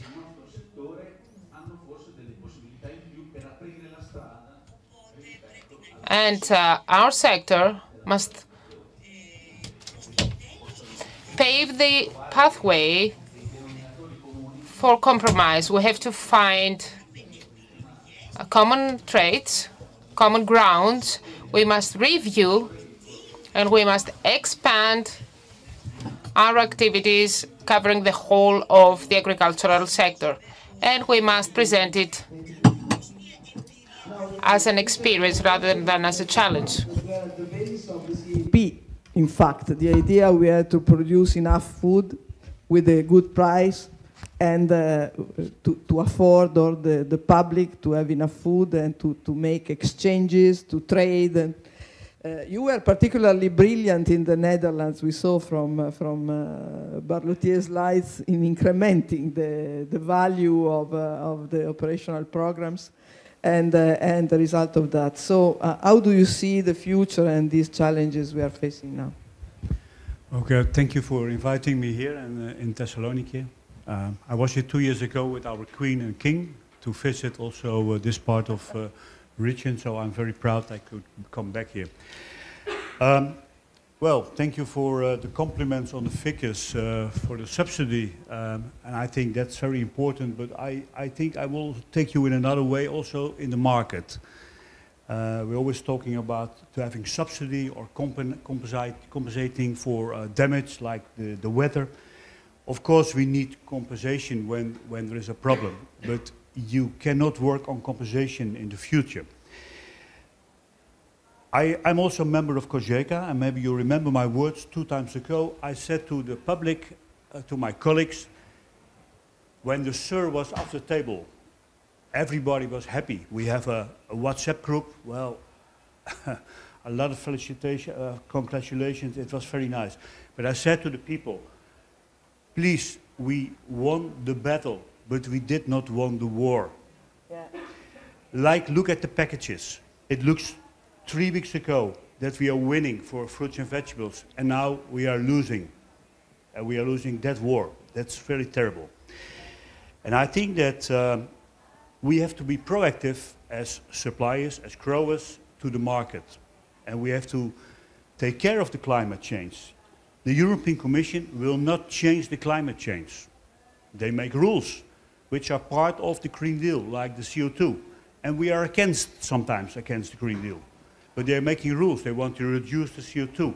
But that will take 2 decades, maybe 3 decades before we can see anything. So I think we have to be proactive ourselves now at the moment. And in that case, I think that the European Commission can help us. I have 2 words. The first word is transition, and the second word is standardization. Transition. I think, yes, we have to accept that there are wishes in the market at consumer level, at NGO level, at citizens, at government level, and we have to give answer to that. We cannot ignore that the society is changing. I give a big example. My son, he's in university in Utrecht, and he wants to have his cappuccino. And then he said, what kind of milk do you like? Well, just milk. Milk, what's that? We don't have milk. We only have soya or coconut or whatever. He cannot choose anymore. He asked me, what do I have to do with it? I say, keep asking normal milk if you like it, because I like it also. But that we have to take action of that this is happening in the society. There is a new generation coming, like you say. The new generation coming, they are thinking with other position, with other eyes to us. Yes, we have to discuss with political people about the changes. But the answer for me is that's the but we need a transition. We don't want to have a rule that within some years no chemicals are used or this is forbidden. We need a transition, and I think the role of the European Commission is to help us with the transition, and we, as AREFLH, we have to give, together with maybe other organizations like COGECA, the elements for that transition. That we can say, by example, for chemicals, okay, we will forbid a chemical which is not good in the market if we have another one, which is also safe and tested. The second word was standardization. And I think this morning we also had a discussion in the PO part of the meeting. You can say simplification. I see a lot of certificates in Europe for products in the market. I talked with the European Commission and they said to me, we have 350 certificates for sustainability. Yeah. And we only have 50 or 60 for fruits and vegetables. That's not so much. But those 50 or 60, you have to fulfill them. It's not only Global Cap, but it's also all the supermarkets have their own one. Every supermarket in Europe, if you are in France or in Italy or in Spain or in Holland or in Germany or in UK as a customer, you have to fulfill all the certificates. And I think that what we are doing now as growers, we are working together on political side, but we also need some answers to those certifications. And I think this is what we call standardization. We have to work together on our own standard. We don't have to wait for the retailer, because now the retailer is saying what you have to do. We are discussing with the European Commission, like we did this morning or this afternoon. But I think the big, well, let's say, enemy or friend, they are our customer, is the supermarket. And every supermarket has their own wishes and demands.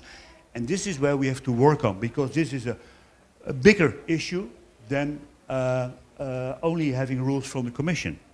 So also the discussion about data collection.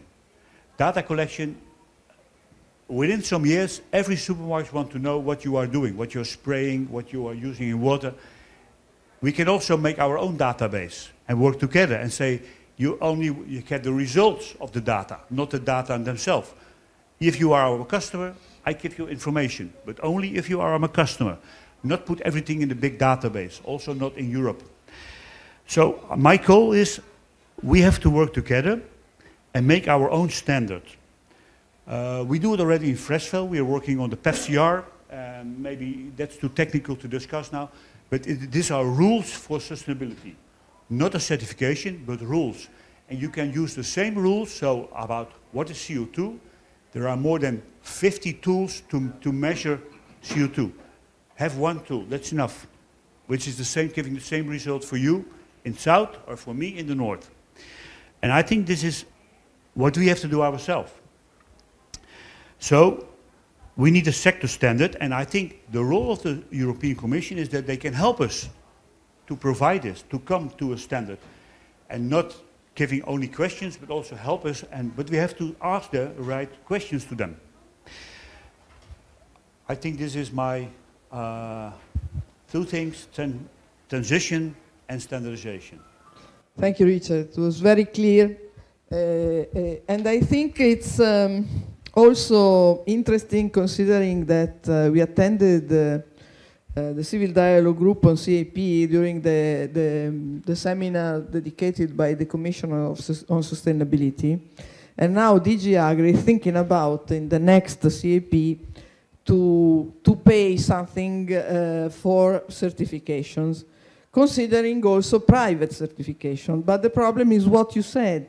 When I intervened during the day, I was intervening talking about diary system. I was there for another reason. But the point is probably we need one sustainability sign in Europe, because it was one thing that was in the farm to fork strategy that should be defined here in 2024. Of course, they can't because it's too complicated.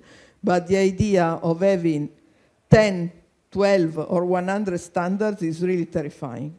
It's not possible for the producer, as it's not possible to pack things differently depending on what market they are going. This is total craziness, and I think we must insist in sustain this. Now, last but not least, of course, my friend François Lafitte.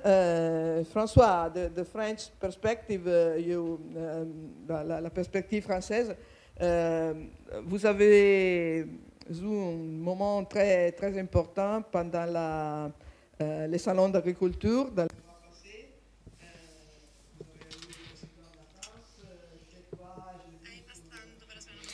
Last month, we were with you in the meeting there. The dialogue was very constructive. This was the exhibition that we all took part in. Good afternoon to everyone. I'll speak in French. Recently, indeed, we organized the agriculture exhibition in Paris. The politicians participated there to a great extent as the European elections are approaching. Concerning now the future of agriculture and of CAP, I believe that each country has a different vision, or a vision with slight differences.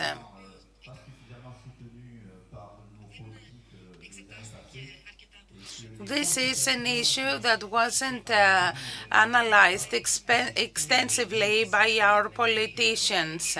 It had to do with the complications that the recent CAP had in each country. And as a result, we had the strong protests by farmers. We have all witnessed the farmers' protest. So we are coming out of an old regime where the state supported the production cost. This was true for wheat, for meat products, and producers had access to some subsidies.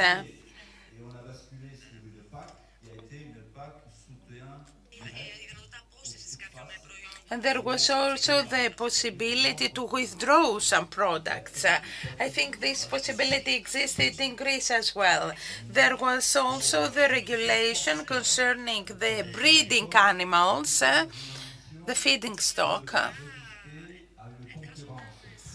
All these were part of an effort of ours to tackle with competition from countries like the USA, for example, in the field of wheat, in the sector of wheat. So supporting European agriculture and animal farming was very customary for the EU, and this was a help and support to European Union farmers. And European Union production was maintained thanks to these subsidies. But in the new CAP, the sector of fruit and vegetable will be exempted from the subsidies.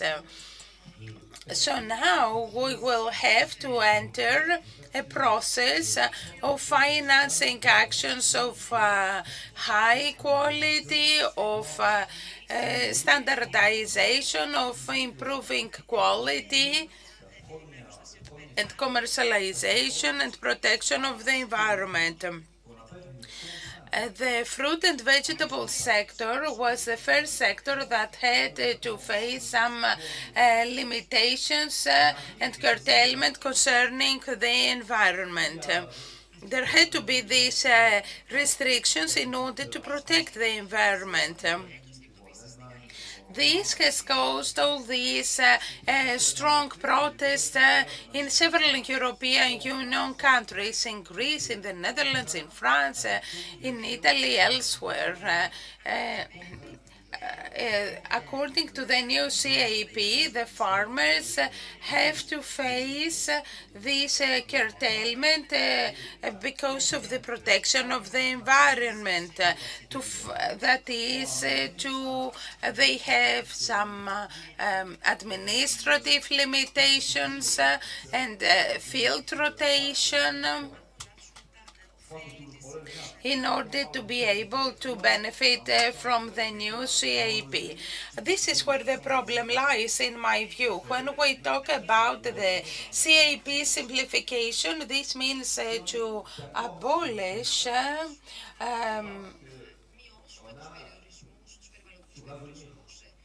or to reduce or simplify the environmental limitations for the farmers.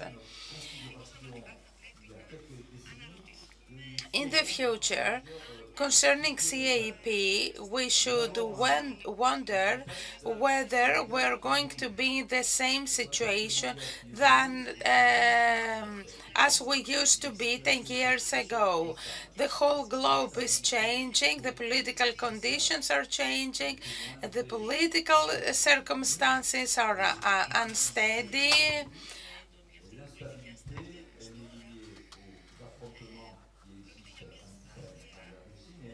right now we're experiencing an uncertainty that is related to the Ukraine war and the role of China and the US competition that have created different blocs that exercise pressure to us, to Europe. Another element is Africa and the immigration from Africa to Europe. So we are living in a period that is extremely unsteady and unstable. So far, Europe has been considering agriculture as a sector that was enough to support their competitiveness, their technology, and to have an open market. Because the abolition of internal borders for the exchange of products is true in Europe. It is a single market. This is CAP today. It is a policy of open borders. But we can raise the following question. If we live in such a complicated world, politically speaking, we should try to see whether the political decisions we make are fair and just. Should Europe leave its borders open to any kind of imports? Is it normal for Europe to let farmers unprotected in the competition of fruit and vegetables that come from Africa, where they don't respect the same rules as in Europe?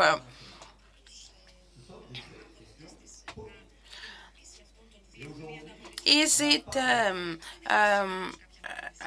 it okay for Europe to ask its farmers to tackle this international competition? We have no answer from European Union right now. The only answer we have is that you should take care of the environment. As a result, farmers have to face all these obligations because of international competition. On the other hand, they have to tackle with the demands of the society that ask for even stricter regulations for the protection of the environment. And they want them immediately, right now. But that's not possible technically. We still don't have the necessary technological knowledge on several issues concerning agricultural production. So today we're having this complicated condition. At political level,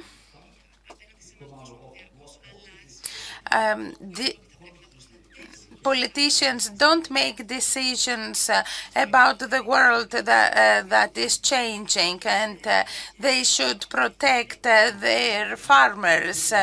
It is a question that no one answers, and this is a question that we should raise ourselves before we vote. In Europe, in France, we had 1 million farmers in the 60s, and now we have 300,000. Tomorrow it will be 100,000. The same is true in Italy and in Spain. I think something similar is happening in other European countries. I don't know the data in Greece. So if we want to talk about agricultural policy, the first question that we should ask to you politicians is the following. Do you have any proposals to protect farmers?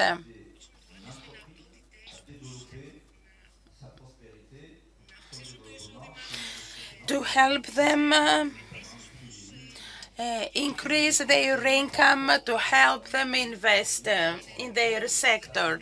This is a question that we haven't asked to our politicians so far. I think Europe should change the regime in this issue. This is a vital issue for our survival. This is a question that should exist in all agreements, bilateral agreements, in the negotiations we have in Brussels.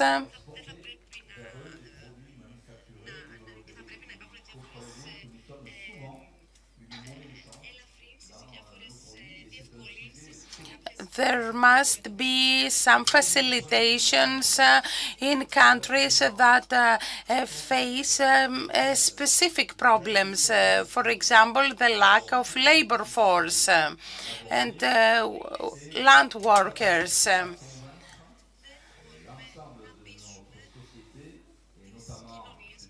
Another problem is that we cannot convince our societies, and especially the non-governmental environmental organizations, about all the things that we do in order to protect the environment. I believe that they are not informed enough about all those things that we have been doing.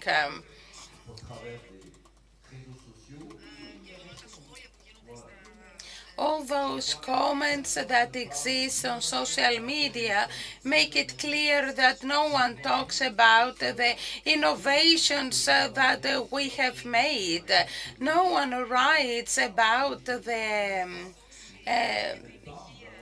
benefits that we have managed to have for health and water.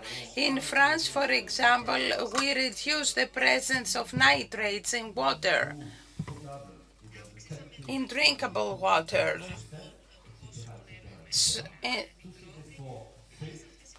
All these efforts that European farmers have been doing and have been making for 20 years now, the efforts that we've been making in innovation, trying to find alternative solutions instead of chemical fertilizer. Nobody talks about these efforts, and that worries me a lot. Is it a problem of communication? Is it us who can't communicate our actions and make them known? Or is it the role of the media who seek a scandal all the time? Everybody seeks the intriguing news. Nobody talks about the small victories and small successes. I believe that the issue of information is an important issue for all our societies. I don't have much trust to the non-governmental organizations that defend the environment. The greater the scandal, the more money the non-governmental environmental organizations will get. I think that's the way the game is played. I think we should be very cautious concerning communication. I believe that it is a weakness of the farmers' world, and especially of our sector of fruits and vegetables. We're very small businesses, and we are active in the field and sector of fruits and vegetables, where the dissemination of information does not always reach the end consumer. The consumer buys a tomato or some grapes. It doesn't buy the brand name of a specific company. So it is our own weakness to disseminate the information. We don't always, of course, we don't have the means that a multinational company has to communicate what we do and inform the consumers of what we've been doing. Thank you, Francois. It has been a very interesting panel. Sorry we were a bit late, but we maintained the timing we had after we were late after the Lodier, but I think it was really, really important because everyone focused on really important points we have to develop and we have to work on as AREFLH. I think it's really a very good afternoon today for reflection. So thank you so much for your contributions. Now I will ask all the people here to be a bit resilient again, because we have the second panel.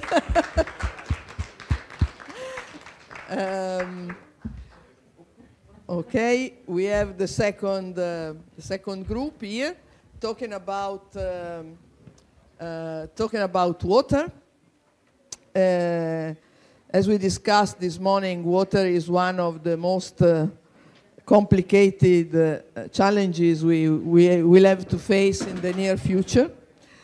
And what I can point out, this decision we made last year in our General Assembly in Spain was to bring in the AREFLH activity a continuous work on water by assessing a group working on this. The group has been working, and this is some results already achieved, where the conference we took on 1st of February at European level at the regions of the Council of Regions, and the conference was really interesting, proposing solution and listening to the policy that the European Commission is going to undertake to solve this problem. We have to keep working on it, and what we are doing and what we are discussing now is with our panel how to manage water and soil in the next future, with Patricia Plicard, regional councillor for the region of Auvergne-Rhône-Alpes, France, Teresa Bares de la Región Valencia, Kyriakos Papanopoulos, researcher, principal investigator at CERF in Greece, and Juan Sarentil, Vice President de Afrucat.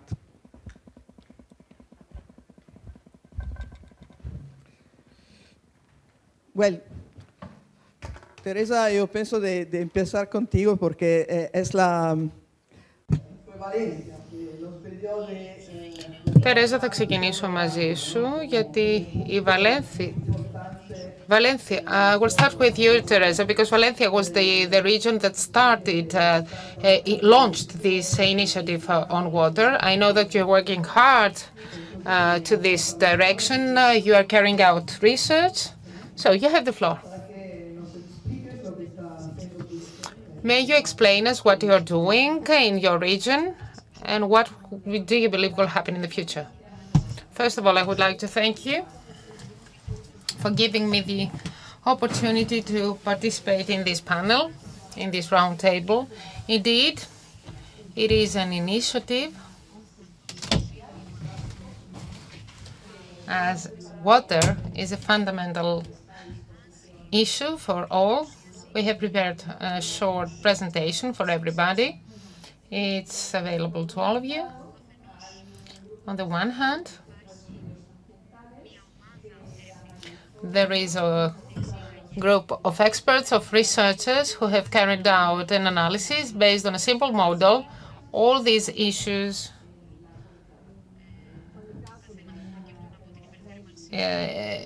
emerging due to overheating at the Mediterranean basin and the heating at the Mediterranean basin. There are more information and data collected, but in fact, it has to do with the recovery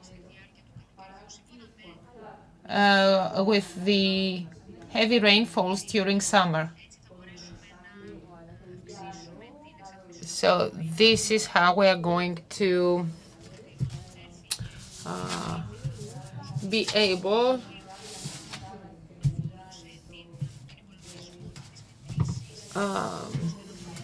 to be effective. This has to do with the measurements that will help us in order to reduce the temperature, to reverse the case, to reverse the situation, and reverse phenomena that have affected even Central Europe already.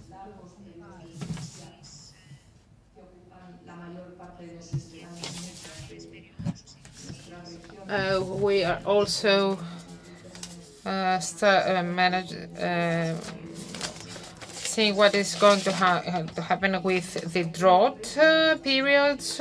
This is something that we have to take into account, and there's an extra challenge concerning organic material and the soil. This is a major challenge for Northern Europe, but it is something that we have to address in order to enhance water retainment. We will see all these with more details soon. That is common action that we have to take in order to better manage water, and the combination of the various points, aspects for the mitigation of the negative effect that we had up to now. So these are the pillars on which we're trying to cooperate with the research centers, and there will be many things to talk about in the near future. Thank you very much. All these are extremely interesting. I think that we will soon have the opportunity to take a look at the presentation. We will continue working to this end in our working group. Patricia.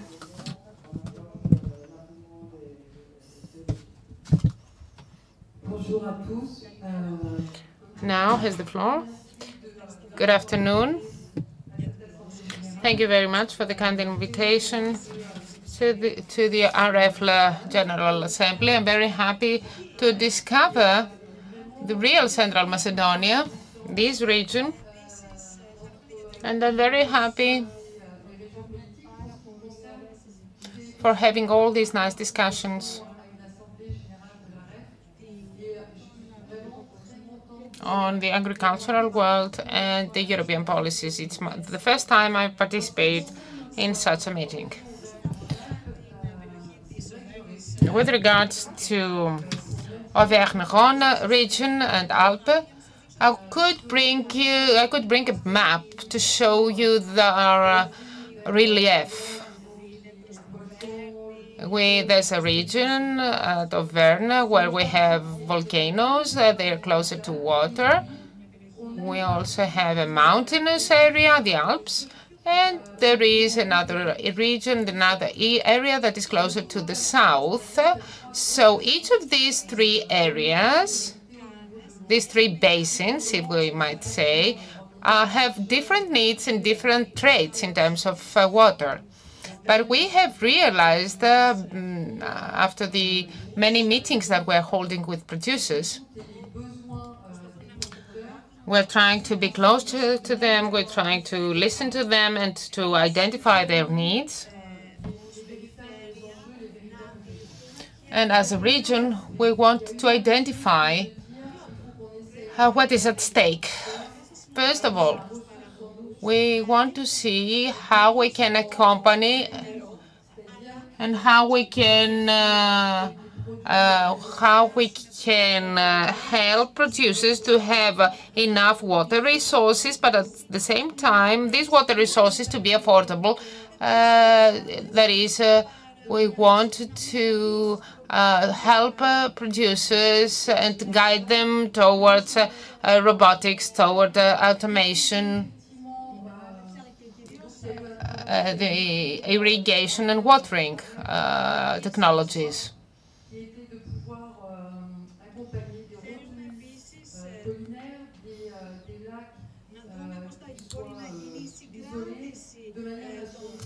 We want to see how we can safeguard water retainment, especially around lakes, because we want to retain quantities of water.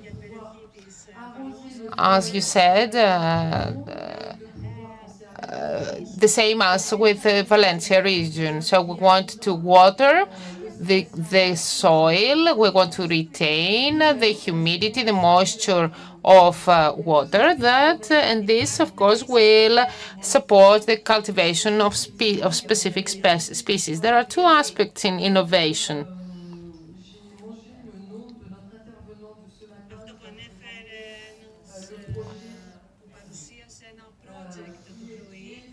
What a gentleman who presented the project said in the morning. As for the innovative practices in agriculture, we have to identify what is the best way to retain water in the soil, a way that will enable us to use water as a resource that will not be spent irrationally. So we have to find a way to retain, to conserve this, to preserve this water supply, but at the same time we must refrain from spending it. We are working with experimental and research centers in our region, and we are also working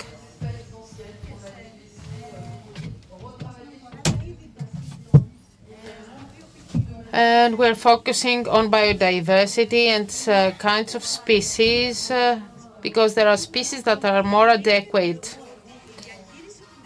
So you see that water management includes many other aspects.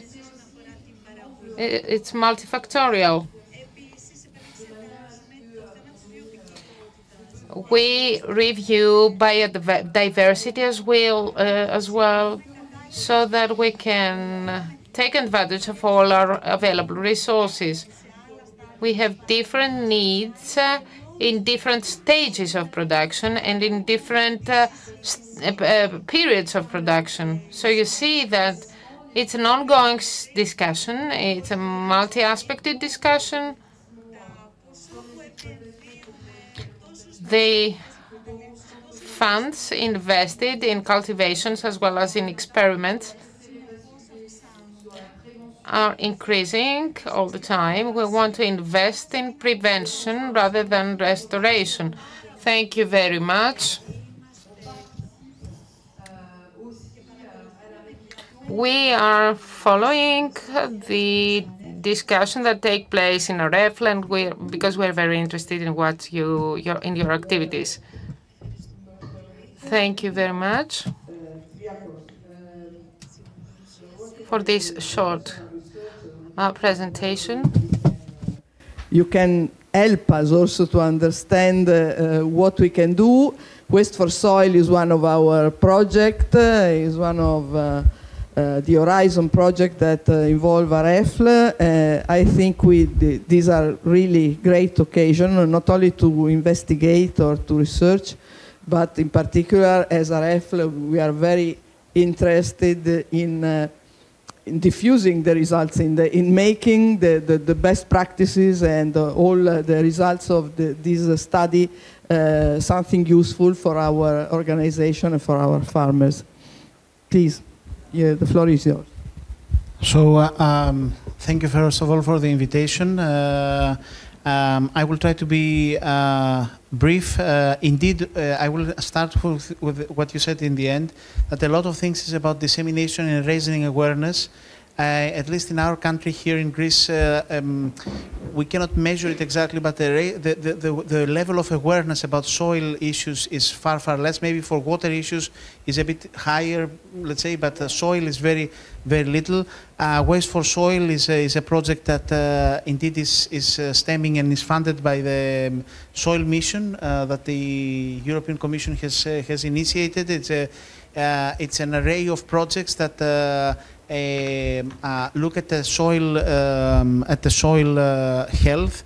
I will probably not go through the slides, or you can distribute the slides if you like. But for me, what is important is that indeed Waste for Soil is one of the projects. The Commission wants to establish living labs, which is tests at large scale of technologies, of new techniques that encompass the academia, the research establishments, local and European, farmers, stakeholders, agricultural stakeholders, but also industries that are, let's say, using these materials to produce food.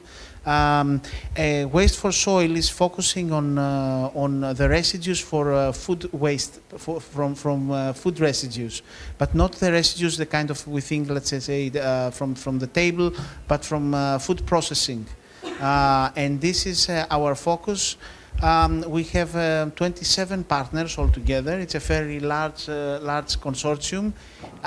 It offers all sorts of different technological solutions about producing soil amenders. That's how we call it, soil amenders, based or derived from residues from food processing operations. Altogether, there are 7 living labs and about 12 new technologies being tested in this across Europe. Biogas derived materials from the digestate, the biochars, materials, composting. So there's all sorts of different technologies that are being tested. The living labs, now we are in year, we have not closed the first year yet. It's a 4-year project. We are currently establishing the creation of the living labs. Altogether, I have to say that the Commission aims to develop 100 living labs, large-scale living labs across Europe, and these are being funded with separate calls from the Horizon Europe platform, let's say, of funding. We have to collaborate in this at European level. Of course, there are differences in the problems at its locations, but finding solutions and replicating solutions is something very important. Also, in the practicality of things, which we in the academia might not, let's say, have. We're not very well known for. Let's say, always providing a practical solution. So that's why the living labs are there to ensure that the solution is also practically adapted. Yes, from those who are going to practice it. There's even let's say discussions at the European level about funding these living labs and funds that do have some funds also for the farmers, especially in the recent calls and probably the ones that are going to open also in the future, because if you have living labs that and people testing in their land solutions, it cannot be done, let's say, for free or for the sake of test. There's a lot of discussions. We need these people to be on board and spend some time. That means that they need to be reimbursed for this effort. You act as a dissemination, let's say, of this, which is very important. I also want to mention another project that has just finished. It was called Nomad, and there we were looking in specific the issue of finding solutions for the digestates. Biogas plants are becoming increasing, let's say, numbers and in scope, and there are a lot of issues with the digestates because it's a mixed material which has nutrients, water, etc. There are technologies that have been developed in the Nomad project. It was again a European funded project where we achieved to separate in large scale tests water, clean water that can be used in different uses, and more condensed, let's say, nutrients or soil amenders that can be used again as with an added value. Also, one of the things that we tackled there, or we try to investigate, is antibiotics. Antibiotics release especially from manure, let's say, coming from manure is a big thing. Antibiotics are being used in cattle growing, securing the production, sometimes even increasing the production despite the veterinary suggestions not to. But at the end of the day, they are almost intact through a process of biogas, and they end up in the soil. And they sort of, if I can put it in a very, let's say, explainable way, they train natural occurring microbes to become resilient against the antibiotics, and then this is a problem that our antibiotics will not be working after all if you have genes. Yeah, yes. This is not regulated. This is monitored. Antibiotics are, let's say, under. I think the Commission is now adopting monitoring policies, but they are not monitored at the discharge, let's say, of biogas digestates or other sources. So this was also very important. If you can share the presentations, I will, let's say, make PDFs of what I have and your audience can also see that there is possibilities with technologies. The problem with all these technologies, and maybe I will conclude this, is a problem of economics. The necessity of having this is one thing, but when it comes to making a business out of it, so that it becomes a practice that some stakeholders or some farmers and some companies or some entities are engaged in, there have to be some kind of incentives, economic incentives to pay back the investments needed, and this is something that is the most difficult part. To somehow put a value on how much is really necessary if you want to have if you don't want to have let's say antibiotics exposed to your soil. Then somebody can make a business out of it. But if you just work, it's waste materials like waste for soil. It's a low value, and then it becomes an operation of low value. And this low value is very difficult to justify the economics behind it and taking up. So one of the things we are trying to do is the technologies are more or less there. We are trying also to make it functional in terms of economics, in terms of efficiency, in terms of easiness of operation. So very elaborate. If I come here and I give you, let's say, a lecture about very elaborate techniques, sometimes these elaborate techniques are costly and do not fit in the reality. There has to be solutions that are easily adaptable. Otherwise, it's not going to happen in large scale, and we're just going to, let's say, be happy about some demonstrations of very expensive technologies that are never going to take off. Oh, very, very interesting. Thank you. I think here we can provide, at least being a producer organization, some scale. Because if we apply what you're talking about, we can apply it on some scale.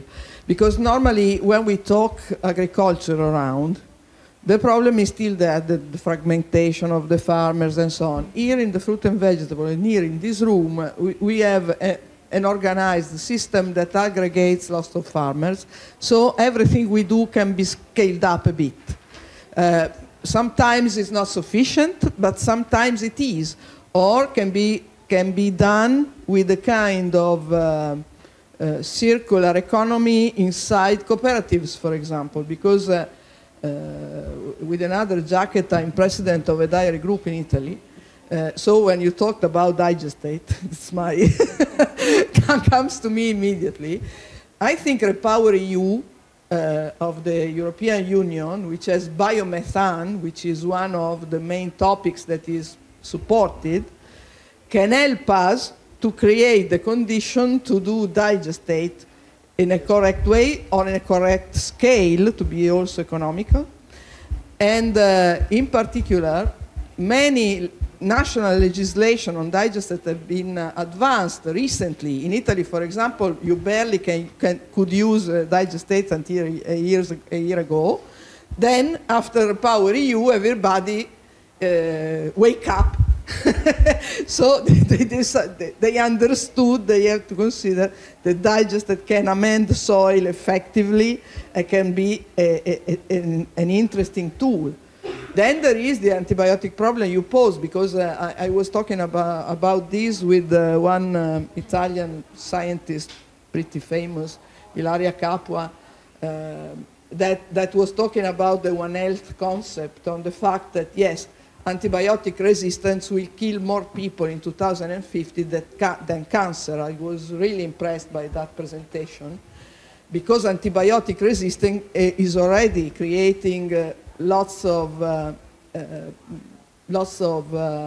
infections that we cannot face as humans. This is happening mostly in China and India because of the number of population, but it is becoming a problem because of the circularity, because it goes into water, into soil, into everything. And this is really something we are not talking a lot in agricultural issues, but it will come up. So it's really interesting you are talking about this in the project that is involving AREFLH. So thank you very much. I think one more thing that I would like to add is also micropollutants, because I didn't mention that micropollutants is also a big thing, and the number of plastics is also very important, and that is also one of the things that it's not a problem of circularity, it's not a problem of using materials in agriculture, it's a problem of the existence of these materials in the first place. So it's not about looping something. Then if you do measure, let's say, microplastics in the digestate, you might find some, especially when it comes from food residues, etc. But if it's there from the first place, and it's in the loop, eternal chemicals and all sorts of things, this circularity is only a means of finding out that these materials are out there anyway, and that we have to deal with it, because the circularity just creates a loop where you can actually monitor this in a better way. Yeah. Thanks so much. Bueno, con Joan vamos a terminar esta discusión. Yo creo que el año pasado, cuando estuvimos en Lleida. So we will conclude this panel. I believe that previous year the major concern was drought, as we saw in the Spanish TV, and we already imagined what would happen. But production in Spain was lost. It was tragic. The same was the case with Emilia-Romagna and the floods. And when 1 week before, we were worrying about drought, and then we had the floods. So this is what we're talking about. It's climate change and how we should manage soil and water. These are two interconnected issues. It happens, and it will continue happening. It will continue happening. I know that in Catalonia we also have problems with water. There's water shortage for some hours in Barcelona, etc. So the problem is serious. It's not a short-term problem. It's something that we have to take into consideration. We are working in AREFLH, and you played a leading role. Do you believe that we can achieve not only the dissemination and the diffusion of new techniques and best practices, but also political solutions that we can propose for the future? First of all, I would like to thank you for the invitation to participate in this panel. I would like to thank AREFLH, and I would like to especially thank all the speakers for the excellent presentations. We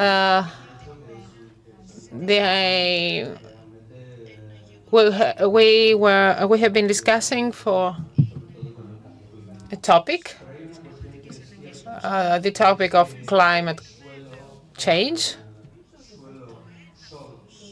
soil, the sun, and the water are three elements that are necessary for life and for any agricultural production. Everyone knows that, and everyone is promoting sustainability. You know, it is very difficult to manage resources that we do not have, that are not available, and it is very difficult to manage misery. So in this context, we are called upon to manage what happened in the previous year.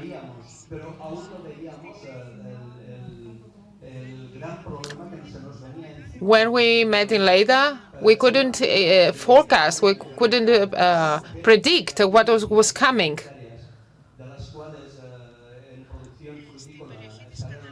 In Catalonia,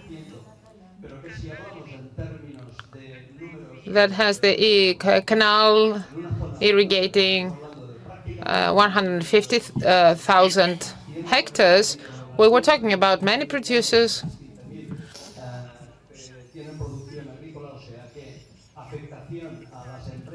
and the production of thousands of hectares.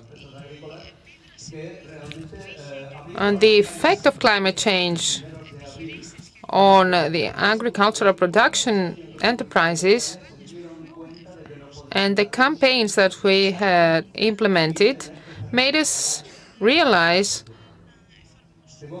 that we could not irrigate. The same was the case with fruit production.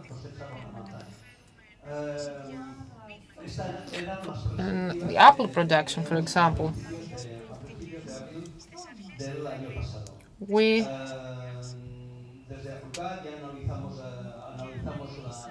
made some forecasts at the beginning, early April, and we analyzed the financial effect in Frugal, and we analyzed several scenarios to lose the harvest, which would have a damage of 150 million euro. But there was also the risk of losing trees. Practically, we would lose 1 billion euro. So we had to change the model in this area, because without the water coming from the dam, we had to change the whole microclimate of the area. And from the 15th of May, there have been some waterfalls, so we had 4 shifts of watering, which favored trees, fruit production, fruit trees. However, we had financial losses at all levels with this delay. But we had the support and the help of the administration that supported us to this end. They provided help and assistance for the preservation of the agricultural structures. This year, forecasts are better, but we still have problems in other regions of Spain and in Catalonia as well. These problems are connected to a great extent with the climate change. It is a priority to modernize irrigation, but it's not something new for Spain. For many years now, we are trying to improve and update our irrigation systems. I have to say that in Spain, over the last 25 years, we have integrated 1 million hectares in a single irrigation network. But when we saw the volume of water that we need right now for these 1 million hectares, we realized that we need less water than 25 years ago. So we see that modernization improves things because we make better use of water resources now. This was achieved through innovation, through knowledge, and through investments. So we see that we can use these few resources available to be able to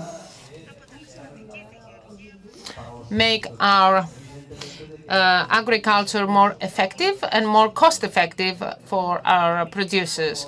Of course, we must have these resources. We need to have at least this volume of water, and this knowledge,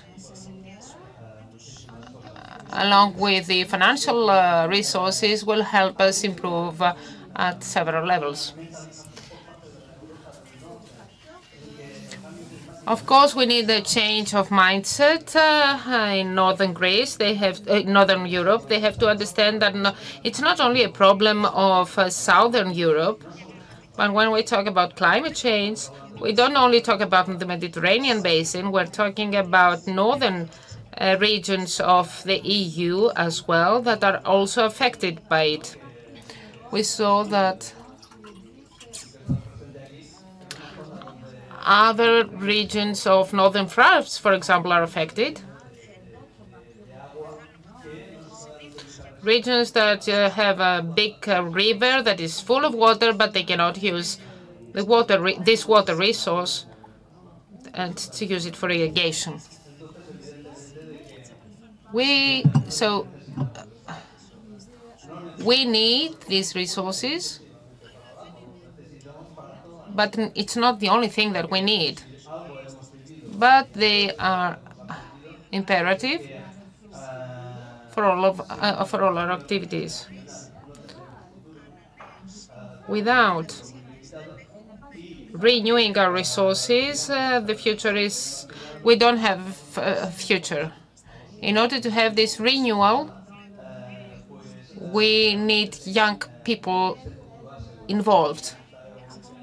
And these young people, we must safeguard the future of our future generations, and they need to have our young people need to have the funds in order and to invest to agriculture. We talked about sustainability and ecology. One of the most important aspects of sustainability is the economic sector, because without financial sustainability, we cannot have any kind of sustainability. Thank you. It's really interesting to listen to all these point of view. I think we have to work a lot in AREFLH and to stress that we need to plan the use of water. We have probably to collect water continuously. We have to change our approach to the thing, because water would be problematic, and it would be all over the world. Of course, there are parts of the planet that are even worse than Europe, of course, on this. But we must invest both in infrastructure and in system supporting decision and probably we should invest more even in operational programs, because I was pretty impressed by the fact that Barloutier says only 1% of operational programs goes to water management. This probably is too low. This can have various motivations, considering also the motivation that the farmers are not gaining enough to invest, and probably they, even if supported by the operational program, they don't decide to do it. But I think this should be prioritized, because it's really a big problem, and we have to continue to work on it, and our working group probably should be very active during the next month. So thank you very much, everyone. We are incredibly on time to close AREFLH Assembly. So I go to the podium just a minute to...